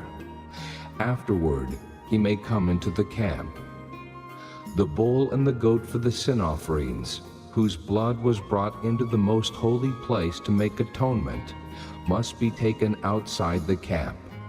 Their hides, flesh, and offal are to be burned up. The man who burns them must wash his clothes and bathe himself with water. Afterward, he may come into the camp. This is to be a lasting ordinance for you. On the 10th day of the 7th month, you must deny yourselves and not do any work, whether native-born or an alien living among you, because on this day atonement will be made for you, to cleanse you. Then, before the Lord, you will be clean from all your sins. It is a Sabbath of rest, and you must deny yourselves. It is a lasting ordinance. The priest who is anointed and ordained to succeed his father as high priest is to make atonement. He is to put on the sacred linen garments and make atonement for the most holy place, for the tent of meeting and the altar, and for the priests and all the people of the community. This is to be a lasting ordinance for you. Atonement is to be made once a year for all the sins of the Israelites. And it was done as the Lord commanded Moses. Chapter 17. The Lord said to Moses, Speak to Aaron and his sons, and to all the Israelites, and say to them, This is what the Lord has commanded. Any Israelite who sacrifices an ox, a lamb, or a goat in the camp or outside of it, instead of bringing it to the entrance to the tent of meeting, to present it as an offering to the Lord in front of the tabernacle of the Lord, that man shall be considered guilty of bloodshed. He has shed blood and must be cut off from his people. This is so the Israelites will bring to the Lord the sacrifices they are now making in the open fields. They must bring them to the priest, that is, to the Lord, at the entrance to the tent of meeting, and sacrifice them as fellowship offerings. The priest is to sprinkle the blood against the altar of the Lord at the entrance to the tent of meeting, and burn the fat as an aroma pleasing to the Lord. They must no longer offer any of their sacrifices to the goat idols to whom they prostitute themselves. This is to be a lasting ordinance for them and for the generations to come.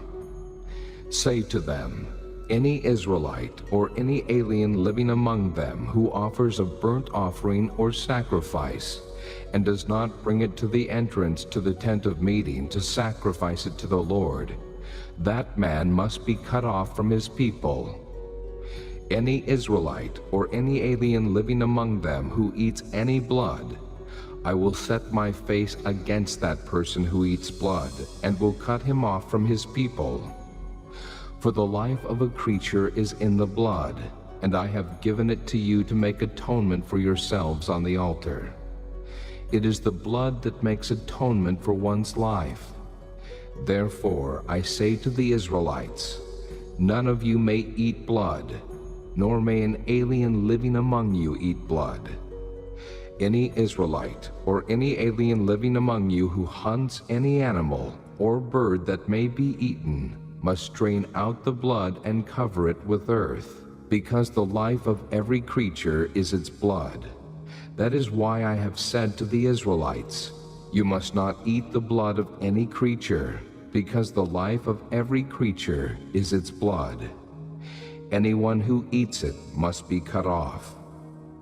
Anyone, whether native-born or alien, who eats anything found dead or torn by wild animals, must wash his clothes and bathe with water.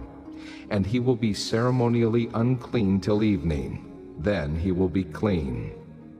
But if he does not wash his clothes and bathe himself, he will be held responsible. Chapter 18.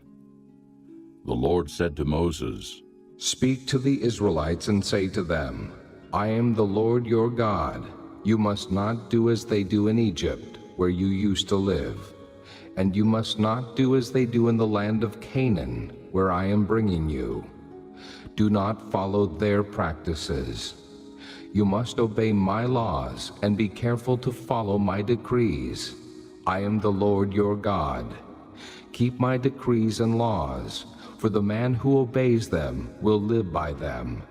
I am the Lord.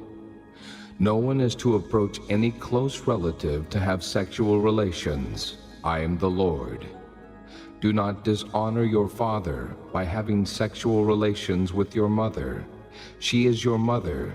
Do not have relations with her. Do not have sexual relations with your father's wife. That would dishonor your father. Do not have sexual relations with your sister, either your father's daughter or your mother's daughter, whether she was born in the same home or elsewhere. Do not have sexual relations with your son's daughter or your daughter's daughter. That would dishonor you.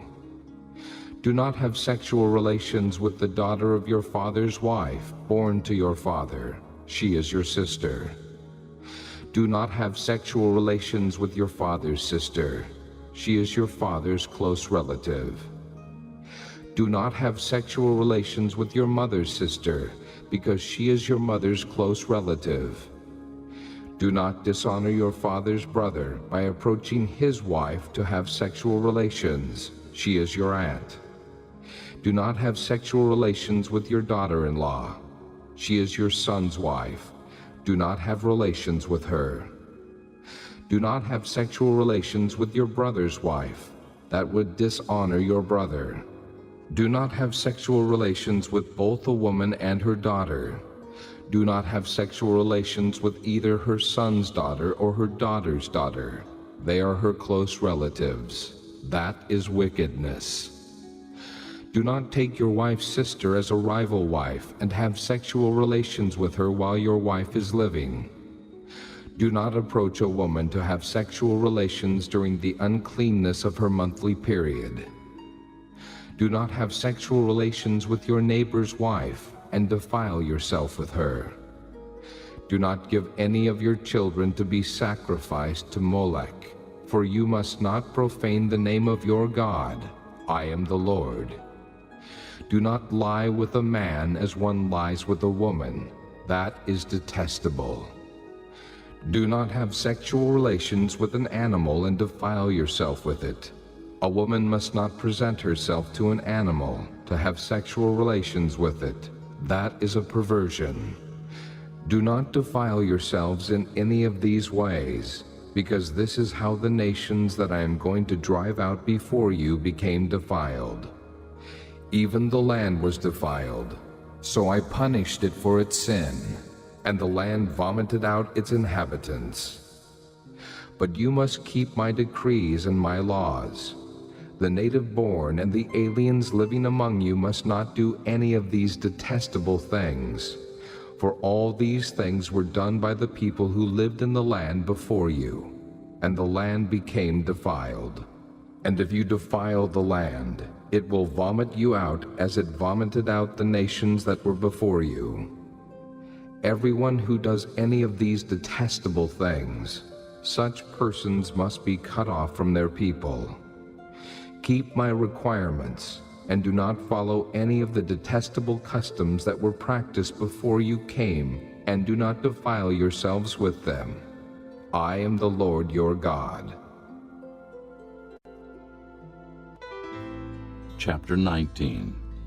The Lord said to Moses, Speak to the entire assembly of Israel, and say to them, Be holy, because I, the Lord your God, am holy. Each of you must respect his mother and father, and you must observe my Sabbaths. I am the Lord your God. Do not turn to idols, or make gods of cast metal for yourselves. I am the Lord your God. When you sacrifice a fellowship offering to the Lord, sacrifice it in such a way that it will be accepted on your behalf. It shall be eaten on the day you sacrifice it or on the next day. Anything left over until the third day must be burned up.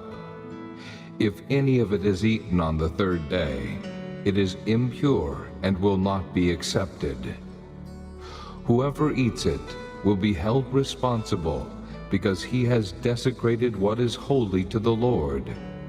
That person must be cut off from his people. When you reap the harvest of your land, do not reap to the very edges of your field, or gather the gleanings of your harvest. Do not go over your vineyard a second time, or pick up the grapes that have fallen. Leave them for the poor and the alien. I am the Lord your God. Do not steal. Do not lie.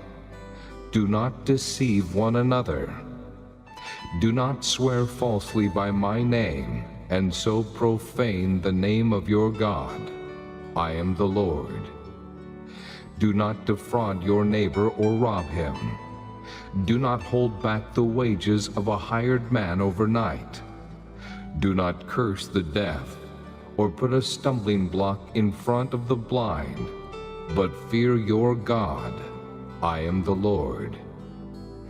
Do not pervert justice. Do not show partiality to the poor, or favoritism to the great, but judge your neighbor fairly. Do not go about spreading slander among your people. Do not do anything that endangers your neighbor's life. I am the Lord. Do not hate your brother in your heart. Rebuke your neighbor frankly, so you will not share in his guilt.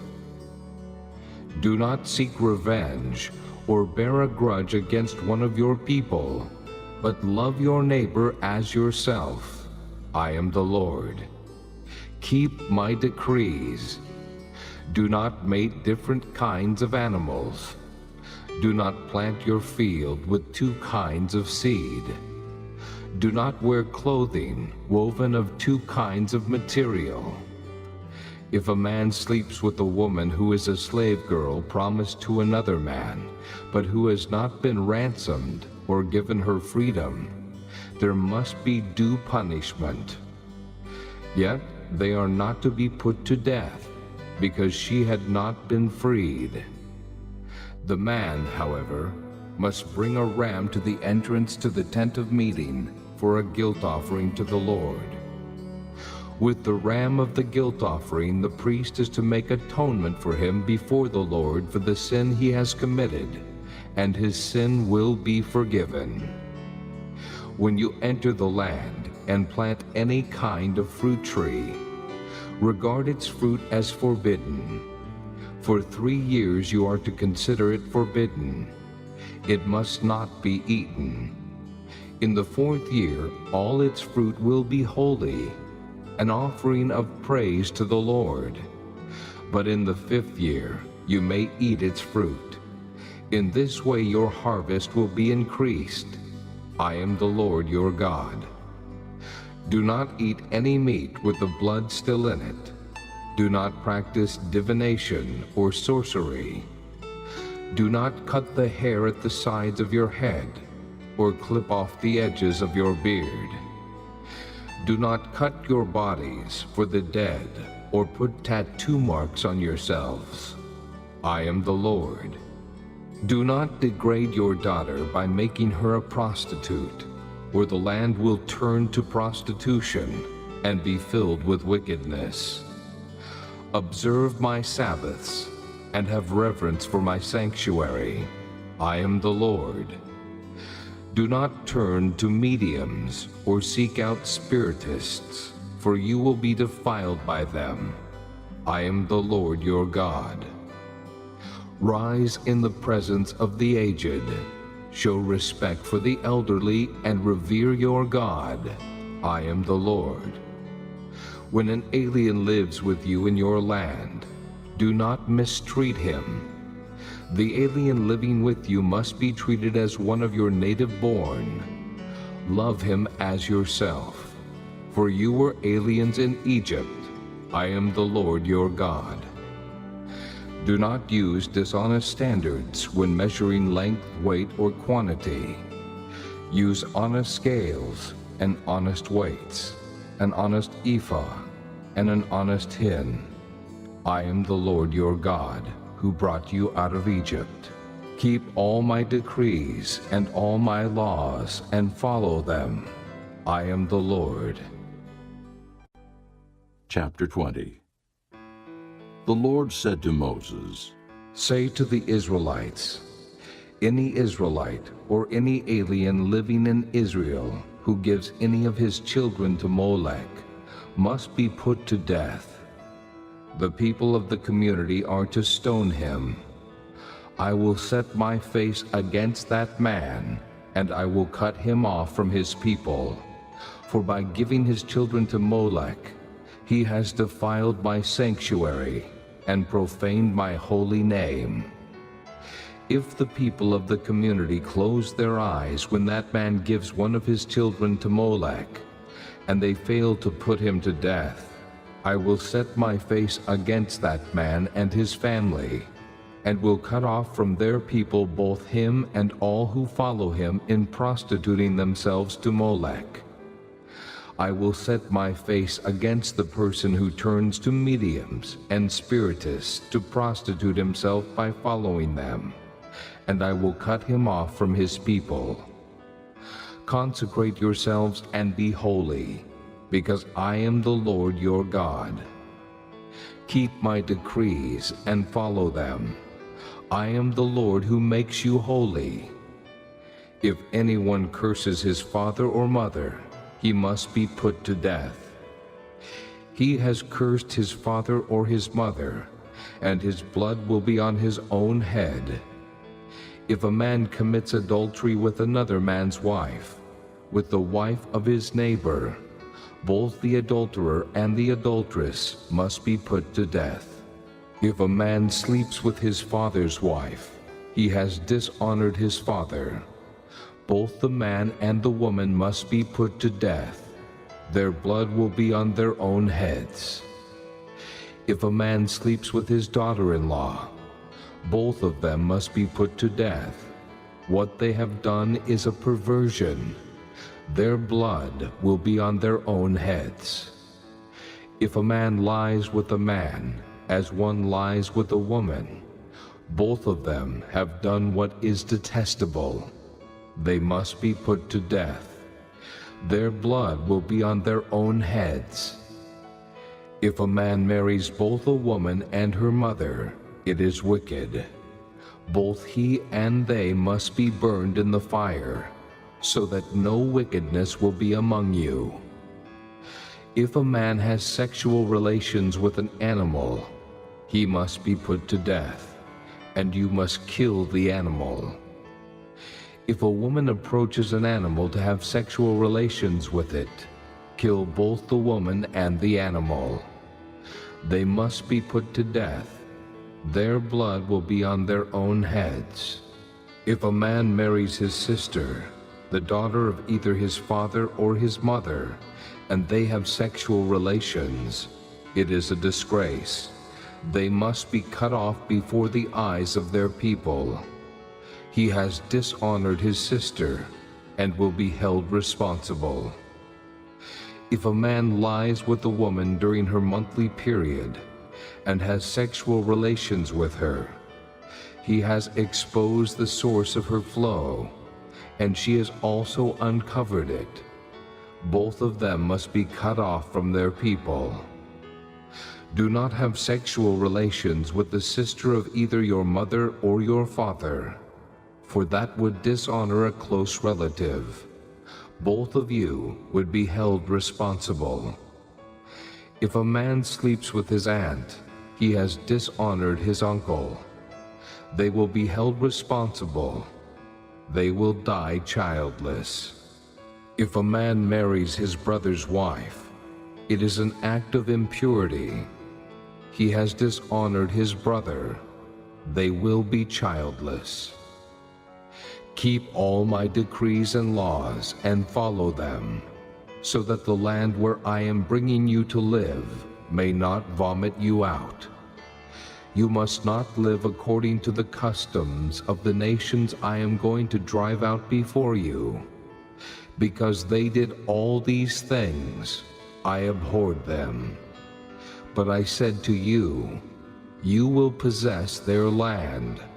I will give it to you as an inheritance, a land flowing with milk and honey. I am the Lord your God, who has set you apart from the nations. You must therefore make a distinction between clean and unclean animals, and between unclean and clean birds. Do not defile yourselves by any animal or bird, or anything that moves along the ground, those which I have set apart as unclean for you. You are to be holy to me, because I, the Lord, am holy. And I have set you apart from the nations to be my own. A man or woman who is a medium or spiritist among you must be put to death. You are to stone them. Their blood will be on their own heads.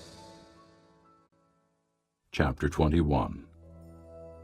The Lord said to Moses, Speak to the priests, the sons of Aaron, and say to them, a priest must not make himself ceremonially unclean for any of his people who die, except for a close relative, such as his mother or father, his son or daughter, his brother, or an unmarried sister, who is dependent on him since she has no husband.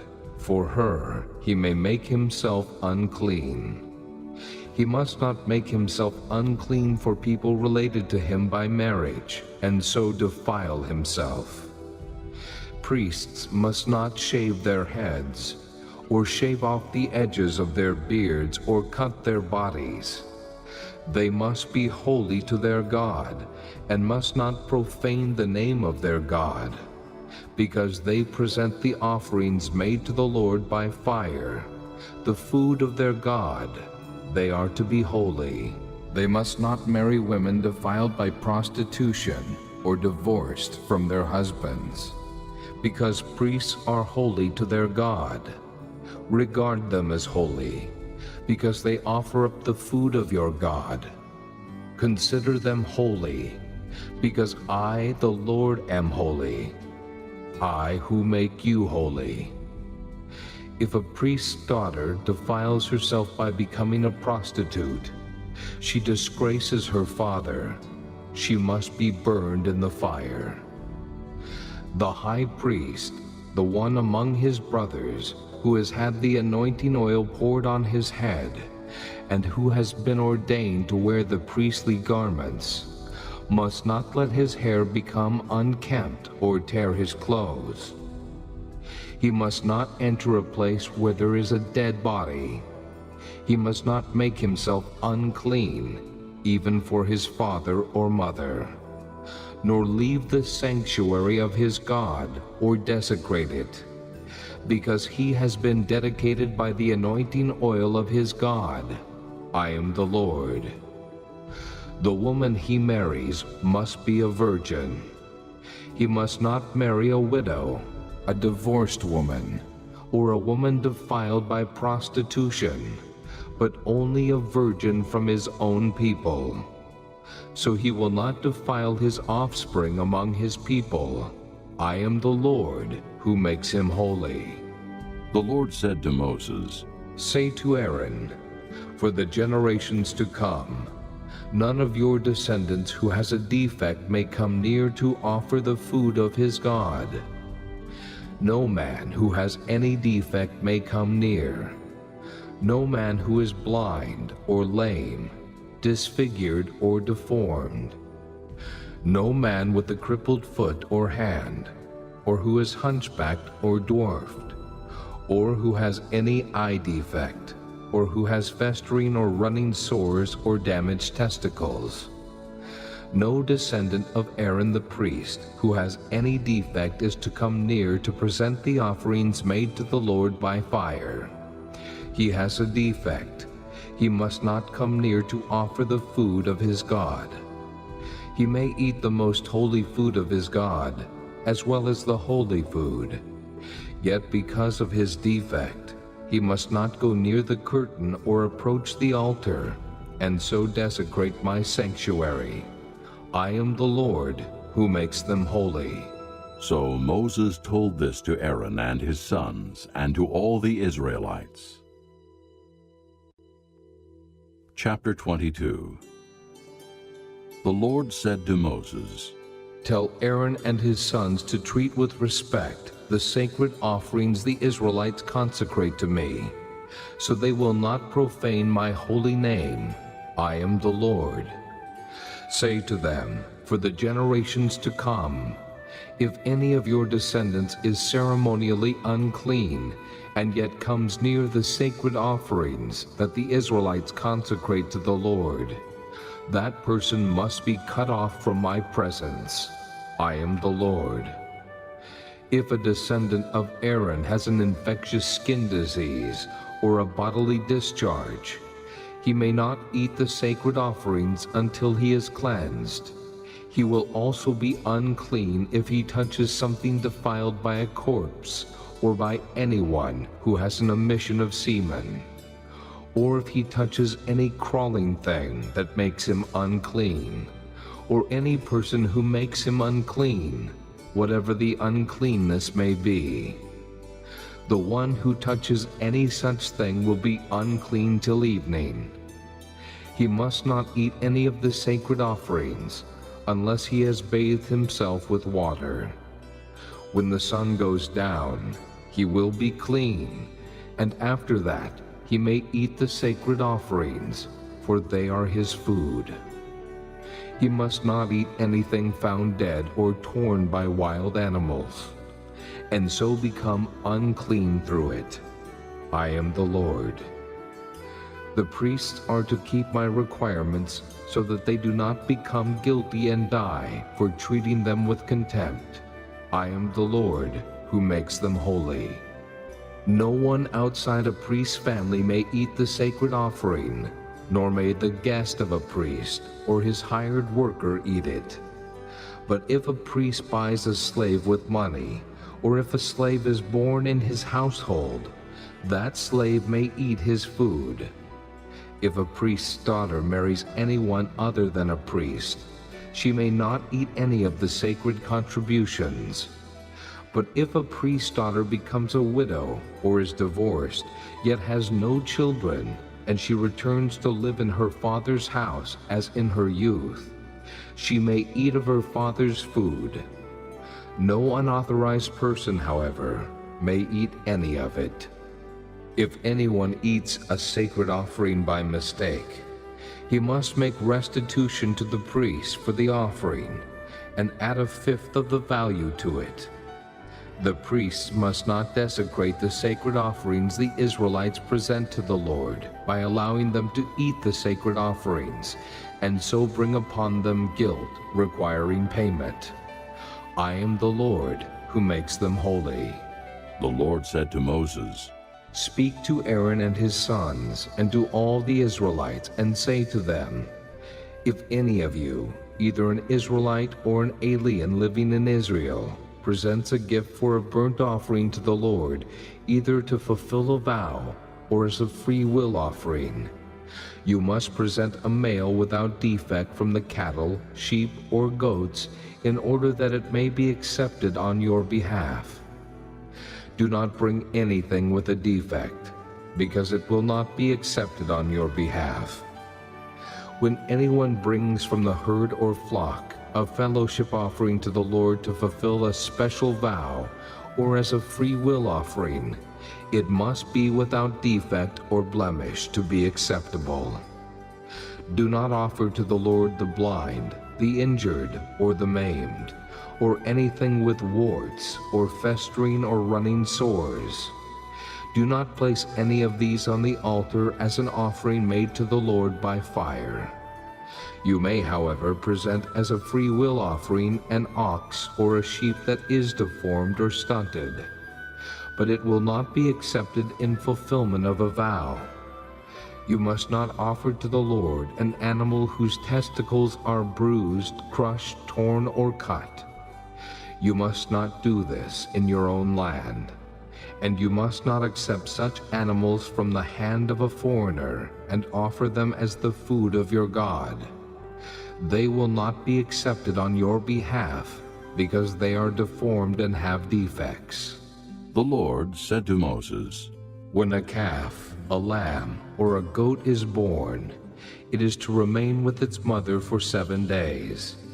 From the 8th day on, it will be acceptable as an offering made to the Lord by fire. Do not slaughter a cow or a sheep and its young on the same day. When you sacrifice a thank offering to the Lord, sacrifice it in such a way that it will be accepted on your behalf. It must be eaten that same day. Leave none of it till morning. I am the Lord. Keep my commands and follow them. I am the Lord. Do not profane my holy name. I must be acknowledged as holy by the Israelites. I am the Lord, who makes you holy and who brought you out of Egypt to be your God. I am the Lord. Chapter 23. The Lord said to Moses, Speak to the Israelites and say to them, These are my appointed feasts, the appointed feasts of the Lord, which you are to proclaim as sacred assemblies. There are 6 days when you may work, but the 7th day is a Sabbath of rest, a day of sacred assembly. You are not to do any work. Wherever you live, it is a Sabbath to the Lord. These are the Lord's appointed feasts, the sacred assemblies you are to proclaim at their appointed times. The Lord's Passover begins at twilight on the 14th day of the 1st month. On the 15th day of that month, the Lord's feast of unleavened bread begins. For 7 days, you must eat bread made without yeast. On the 1st day, hold a sacred assembly and do no regular work. For 7 days present an offering made to the Lord by fire. And on the 7th day, hold a sacred assembly and do no regular work. The Lord said to Moses, Speak to the Israelites and say to them, When you enter the land I am going to give you, and you reap its harvest, bring to the priest a sheaf of the first grain you harvest. He is to wave the sheaf before the Lord, so it will be accepted on your behalf. The priest is to wave it on the day after the Sabbath.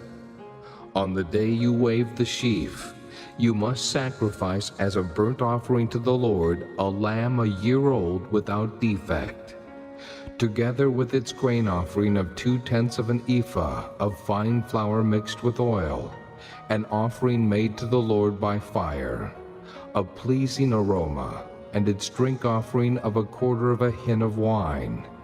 You must not eat any bread, or roasted or new grain, until the very day you bring this offering to your God. This is to be a lasting ordinance for the generations to come, wherever you live. From the day after the Sabbath, the day you brought the sheaf of the wave offering, count off 7 full weeks. Count off 50 days up to the day after the 7th Sabbath, and then present an offering of new grain to the Lord. From wherever you live, bring 2 loaves made of 2/10 of an ephah of fine flour baked with yeast as a wave offering of first fruits to the Lord. Present with this bread 7 male lambs, each a year old and without defect, 1 young bull and 2 rams.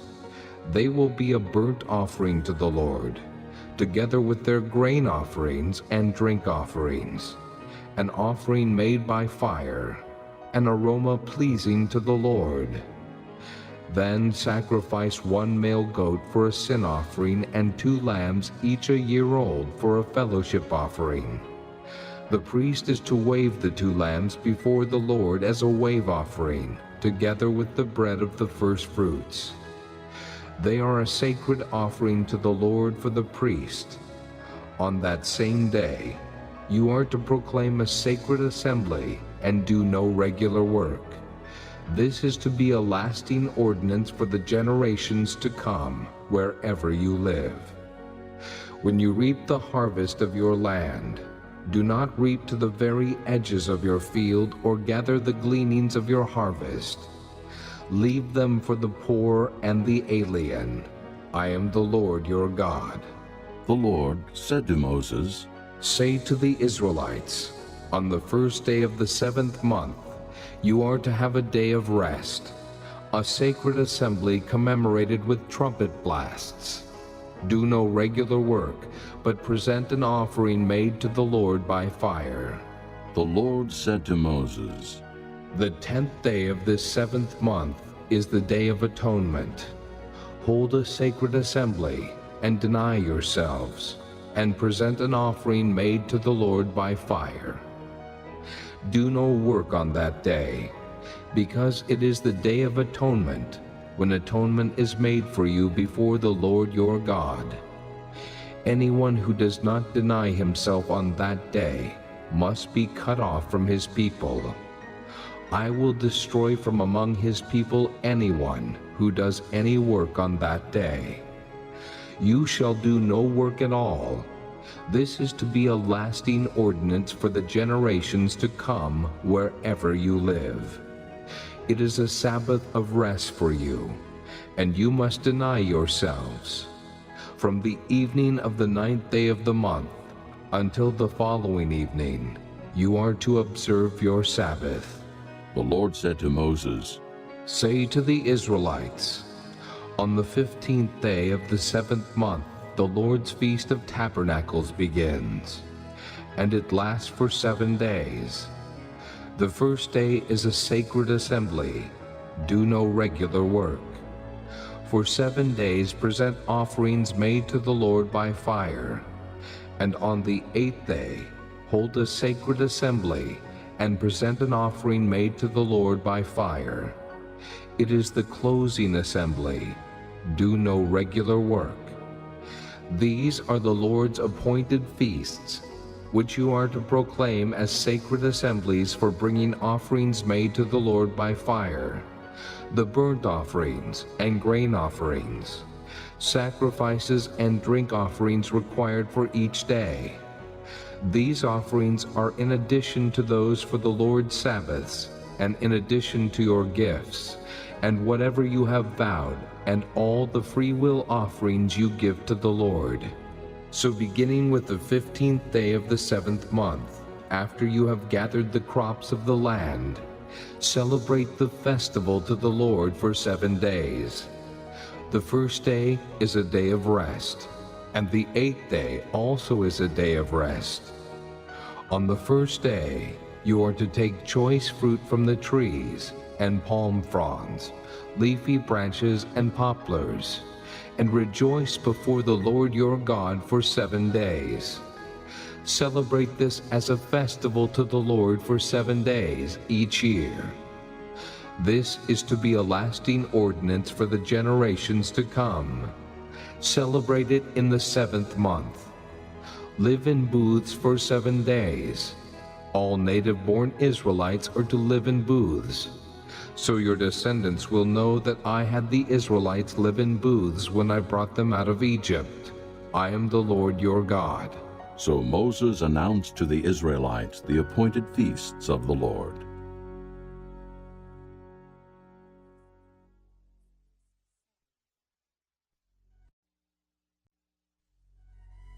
Chapter 24. The Lord said to Moses, Command the Israelites to bring you clear oil of pressed olives for the light, so that the lamps may be kept burning continually. Outside the curtain of the testimony in the tent of meeting, Aaron is to tend the lamps before the Lord from evening till morning continually.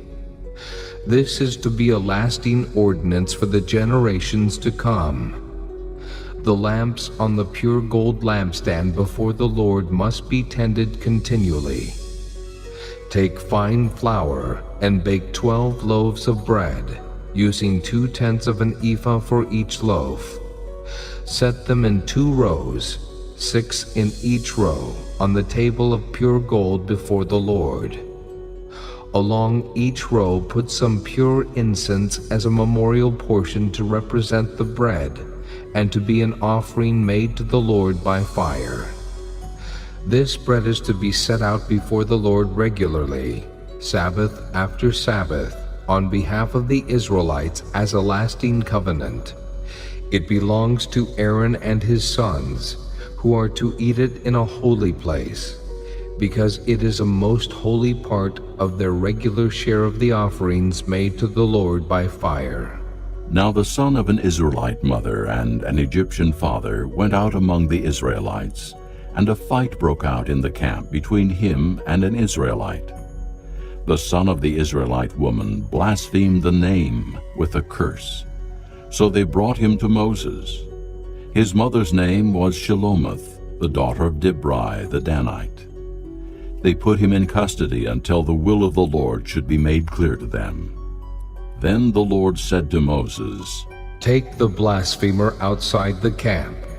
All those who heard him are to lay their hands on his head, and the entire assembly is to stone him.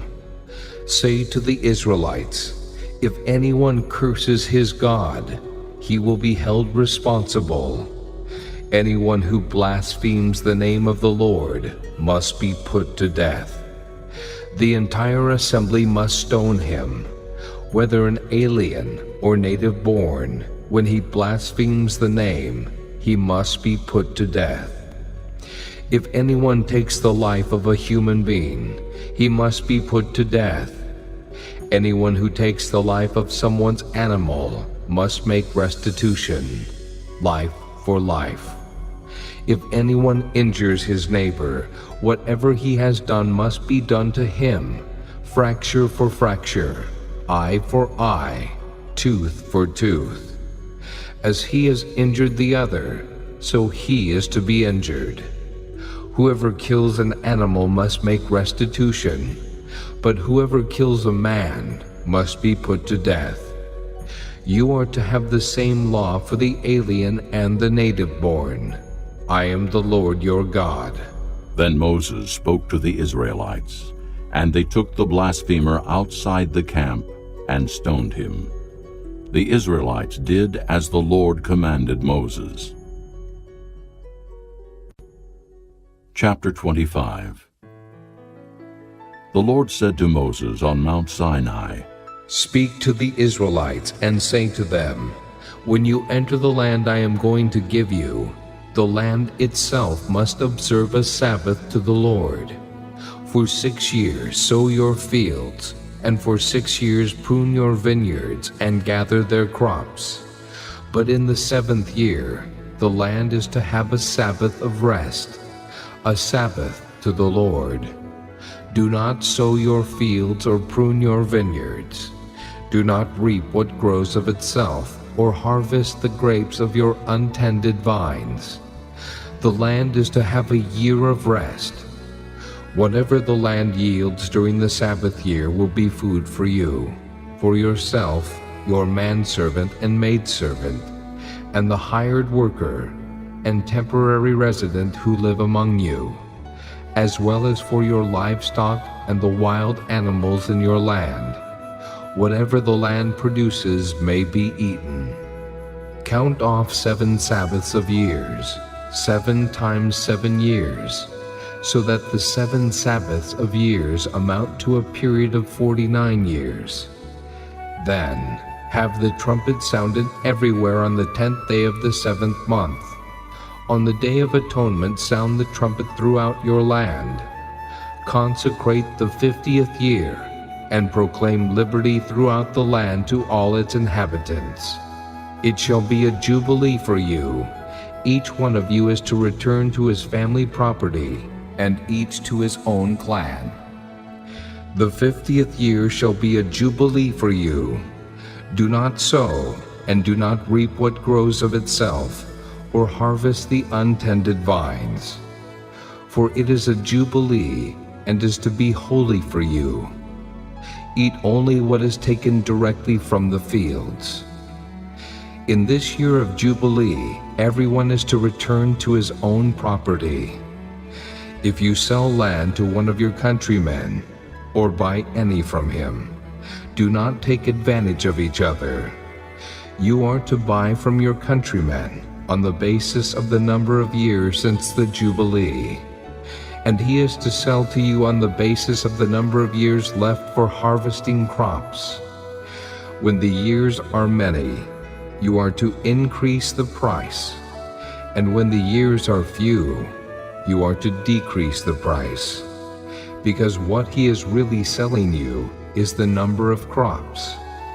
Do not take advantage of each other, but fear your God. I am the Lord your God.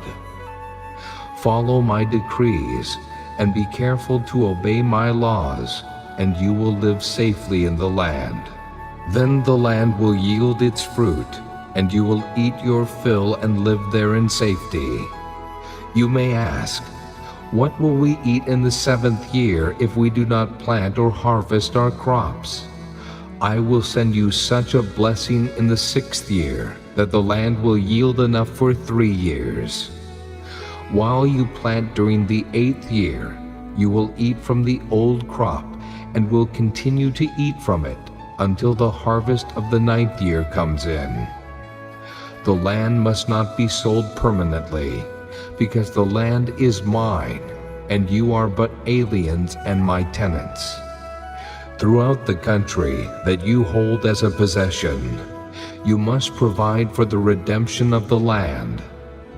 If one of your countrymen becomes poor and sells some of his property, his nearest relative is to come and redeem what his countryman has sold.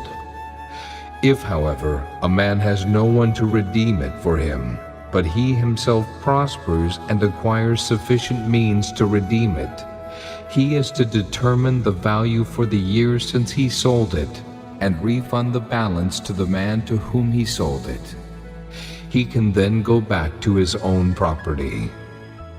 But if he does not acquire the means to repay him, what he sold will remain in the possession of the buyer until the year of Jubilee. It will be returned in the Jubilee, and he can then go back to his property. If a man sells a house in a walled city, he retains the right of redemption a full year after its sale. During that time he may redeem it. If it is not redeemed before a full year has passed, the house in the walled city shall belong permanently to the buyer and his descendants. It is not to be returned in the Jubilee. But houses in villages without walls around them are to be considered as open country. They can be redeemed, and they are to be returned in the Jubilee. The Levites always have the right to redeem their houses in the Levitical towns which they possess. So the property of the Levites is redeemable, that is, a house sold in any town they hold, and is to be returned in the Jubilee, because the houses in the towns of the Levites are their property among the Israelites. But the pasture land belonging to their towns must not be sold. It is their permanent possession. If one of your countrymen becomes poor and is unable to support himself among you, help him as you would an alien or a temporary resident, so he can continue to live among you. Do not take interest of any kind from him, but fear your God, so that your countryman may continue to live among you. You must not lend him money at interest, or sell him food at a profit. I am the Lord your God, who brought you out of Egypt to give you the land of Canaan, and to be your God. If one of your countrymen becomes poor among you and sells himself to you, do not make him work as a slave. He is to be treated as a hired worker or a temporary resident among you. He is to work for you until the year of Jubilee. Then he and his children are to be released, and he will go back to his own clan and to the property of his forefathers. Because the Israelites are my servants, whom I brought out of Egypt, they must not be sold as slaves. Do not rule over them ruthlessly, but fear your God. Your male and female slaves are to come from the nations around you. From them you may buy slaves. You may also buy some of the temporary residents living among you and members of their clans born in your country, and they will become your property. You can will them to your children as inherited property, and can make them slaves for life. But you must not rule over your fellow Israelites ruthlessly. If an alien or a temporary resident among you becomes rich, and one of your countrymen becomes poor, and sells himself to the alien living among you, or to a member of the alien's clan, he retains the right of redemption after he has sold himself. One of his relatives may redeem him, an uncle or a cousin, or any blood relative in his clan may redeem him. Or if he prospers, he may redeem himself. He and his buyer are to count the time from the year he sold himself up to the year of Jubilee. The price for his release is to be based on the rate paid to a hired man for that number of years. If many years remain, he must pay for his redemption a larger share of the price paid for him. If only a few years remain until the year of Jubilee, he is to compute that and pay for his redemption accordingly. He is to be treated as a man hired from year to year. You must see to it that his owner does not rule over him ruthlessly. Even if he is not redeemed in any of these ways, he and his children are to be released in the year of Jubilee. For the Israelites belong to me as servants. They are my servants, whom I brought out of Egypt. I am the Lord your God. Chapter 26. Do not make idols, or set up an image or a sacred stone for yourselves. And do not place a carved stone in your land to bow down before it. I am the Lord your God. Observe my Sabbaths, and have reverence for my sanctuary. I am the Lord. If you follow my decrees and are careful to obey my commands, I will send you rain in its season, and the ground will yield its crops, and the trees of the field their fruit.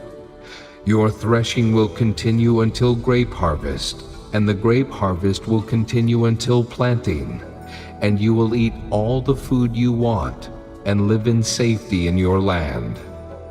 I will grant peace in the land, and you will lie down, and no one will make you afraid.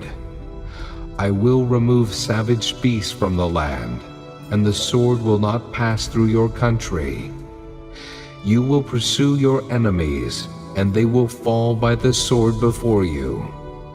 5 of you will chase 100, and 100 of you will chase 10,000, and your enemies will fall by the sword before you. I will look on you with favor, and make you fruitful, and increase your numbers, and I will keep my covenant with you. You will still be eating last year's harvest, when you will have to move it out to make room for the new.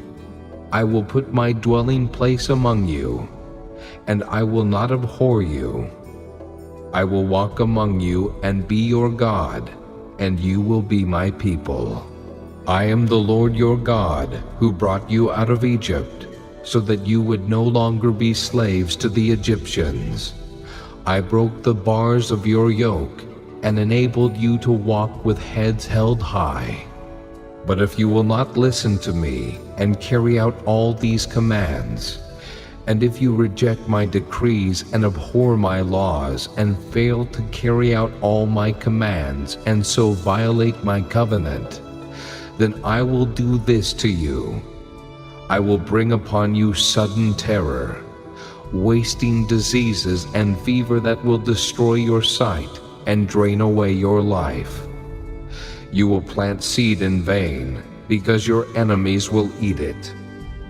I will set my face against you, so that you will be defeated by your enemies.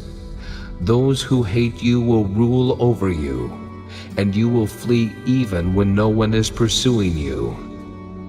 If after all this you will not listen to me, I will punish you for your sins 7 times over.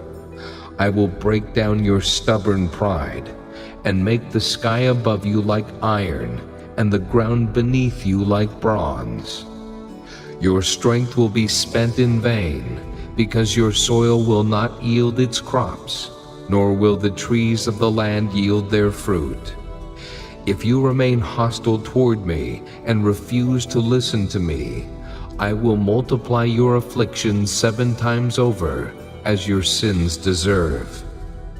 I will send wild animals against you, and they will rob you of your children, destroy your cattle, and make you so few in number that your roads will be deserted. If in spite of these things you do not accept my correction, but continue to be hostile toward me, I myself will be hostile toward you, and will afflict you for your sins 7 times over. And I will bring the sword upon you to avenge the breaking of the covenant. When you withdraw into your cities, I will send a plague among you, and you will be given into enemy hands. When I cut off your supply of bread, 10 women will be able to bake your bread in one oven, and they will dole out the bread by weight. You will eat, but you will not be satisfied. If in spite of this you still do not listen to me, but continue to be hostile toward me, then in my anger I will be hostile toward you, and I myself will punish you for your sins 7 times over. You will eat the flesh of your sons and the flesh of your daughters. I will destroy your high places, cut down your incense altars, and pile your dead bodies on the lifeless forms of your idols, and I will abhor you. I will turn your cities into ruins, and lay waste your sanctuaries, and I will take no delight in the pleasing aroma of your offerings. I will lay waste the land, so that your enemies who live there will be appalled. I will scatter you among the nations, and will draw out my sword and pursue you. Your land will be laid waste, and your cities will lie in ruins. Then the land will enjoy its Sabbath years all the time that it lies desolate, and you are in the country of your enemies. Then the land will rest and enjoy its Sabbaths. All the time that it lies desolate, the land will have the rest it did not have during the Sabbaths you lived in it. As for those of you who are left, I will make their hearts so fearful in the lands of their enemies that the sound of a wind-blown leaf will put them to flight. They will run as though fleeing from the sword, and they will fall, even though no one is pursuing them. They will stumble over one another, as though fleeing from the sword, even though no one is pursuing them. So you will not be able to stand before your enemies. You will perish among the nations. The land of your enemies will devour you. Those of you who are left will waste away in the lands of their enemies because of their sins. Also, because of their fathers' sins, they will waste away. But if they will confess their sins and the sins of their fathers, Their treachery against me and their hostility toward me, which made me hostile toward them, so that I sent them into the land of their enemies. Then, when their uncircumcised hearts are humbled, and they pay for their sin, I will remember my covenant with Jacob, and my covenant with Isaac, and my covenant with Abraham, and I will remember the land. For the land will be deserted by them, and will enjoy its Sabbaths while it lies desolate without them. They will pay for their sins, because they rejected my laws and abhorred my decrees. Yet in spite of this, when they are in the land of their enemies, I will not reject them or abhor them so as to destroy them completely, breaking my covenant with them. I am the Lord their God. But for their sake, I will remember the covenant with their ancestors, whom I brought out of Egypt in the sight of the nations to be their God. I am the Lord. These are the decrees, the laws, and the regulations that the Lord established on Mount Sinai between himself and the Israelites through Moses. Chapter 27. The Lord said to Moses, Speak to the Israelites and say to them, If anyone makes a special vow to dedicate persons to the Lord by giving equivalent values, set the value of a male between the ages of 20 and 60 at 50 shekels of silver, according to the sanctuary shekel. And if it is a female, set her value at 30 shekels. If it is a person between the ages of 5 and 20, set the value of a male at 20 shekels, and of a female at 10 shekels. If it is a person between 1 month and 5 years, set the value of a male at 5 shekels of silver, and that of a female at 3 shekels of silver. If it is a person 60 years old or more, set the value of a male at 15 shekels, and of a female at 10 shekels. If anyone making the vow is too poor to pay the specified amount, he is to present the person to the priest, who will set the value for him according to what the man making the vow can afford. If what he vowed is an animal that is acceptable as an offering to the Lord, such an animal given to the Lord becomes holy. He must not exchange it or substitute a good one for a bad one, or a bad one for a good one.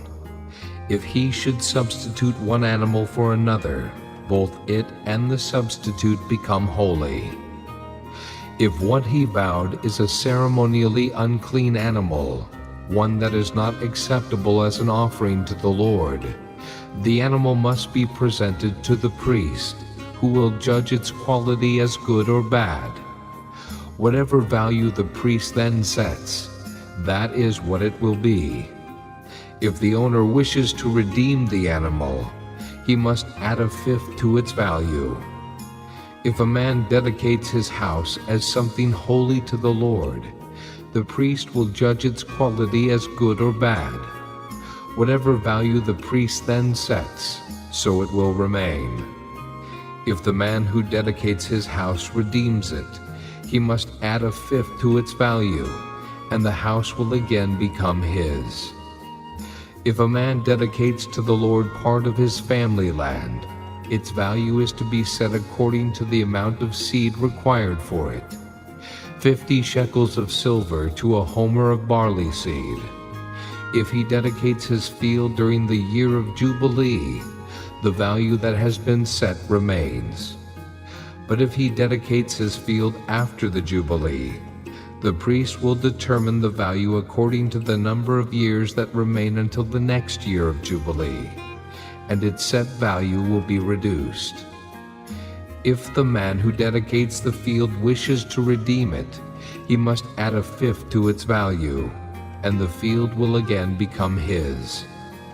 If, however, he does not redeem the field, or if he has sold it to someone else, it can never be redeemed. When the field is released in the Jubilee, it will become holy, like a field devoted to the Lord. It will become the property of the priests. If a man dedicates to the Lord a field he has bought, which is not part of his family land, the priest will determine its value up to the year of Jubilee, and the man must pay its value on that day as something holy to the Lord. In the year of Jubilee, the field will revert to the person from whom he bought it, the one whose land it was. Every value is to be set according to the sanctuary shekel, 20 gerahs to the shekel. No one, however, may dedicate the firstborn of an animal, since the firstborn already belongs to the Lord. Whether an ox or a sheep, it is the Lord's. If it is one of the unclean animals, he may buy it back at its set value, adding a fifth of the value to it. If he does not redeem it, it is to be sold at its set value. But nothing that a man owns and devotes to the Lord, whether man or animal or family land, may be sold or redeemed. Everything so devoted is most holy to the Lord. No person devoted to destruction may be ransomed. He must be put to death. A tithe of everything from the land, whether grain from the soil or fruit from the trees, belongs to the Lord. It is holy to the Lord. If a man redeems any of his tithe, he must add a fifth of the value to it. The entire tithe of the herd and flock, every 10th animal that passes under the shepherd's rod, will be holy to the Lord. He must not pick out the good from the bad or make any substitution. If he does make a substitution, both the animal and its substitute become holy and cannot be redeemed. These are the commands the Lord gave Moses on Mount Sinai for the Israelites.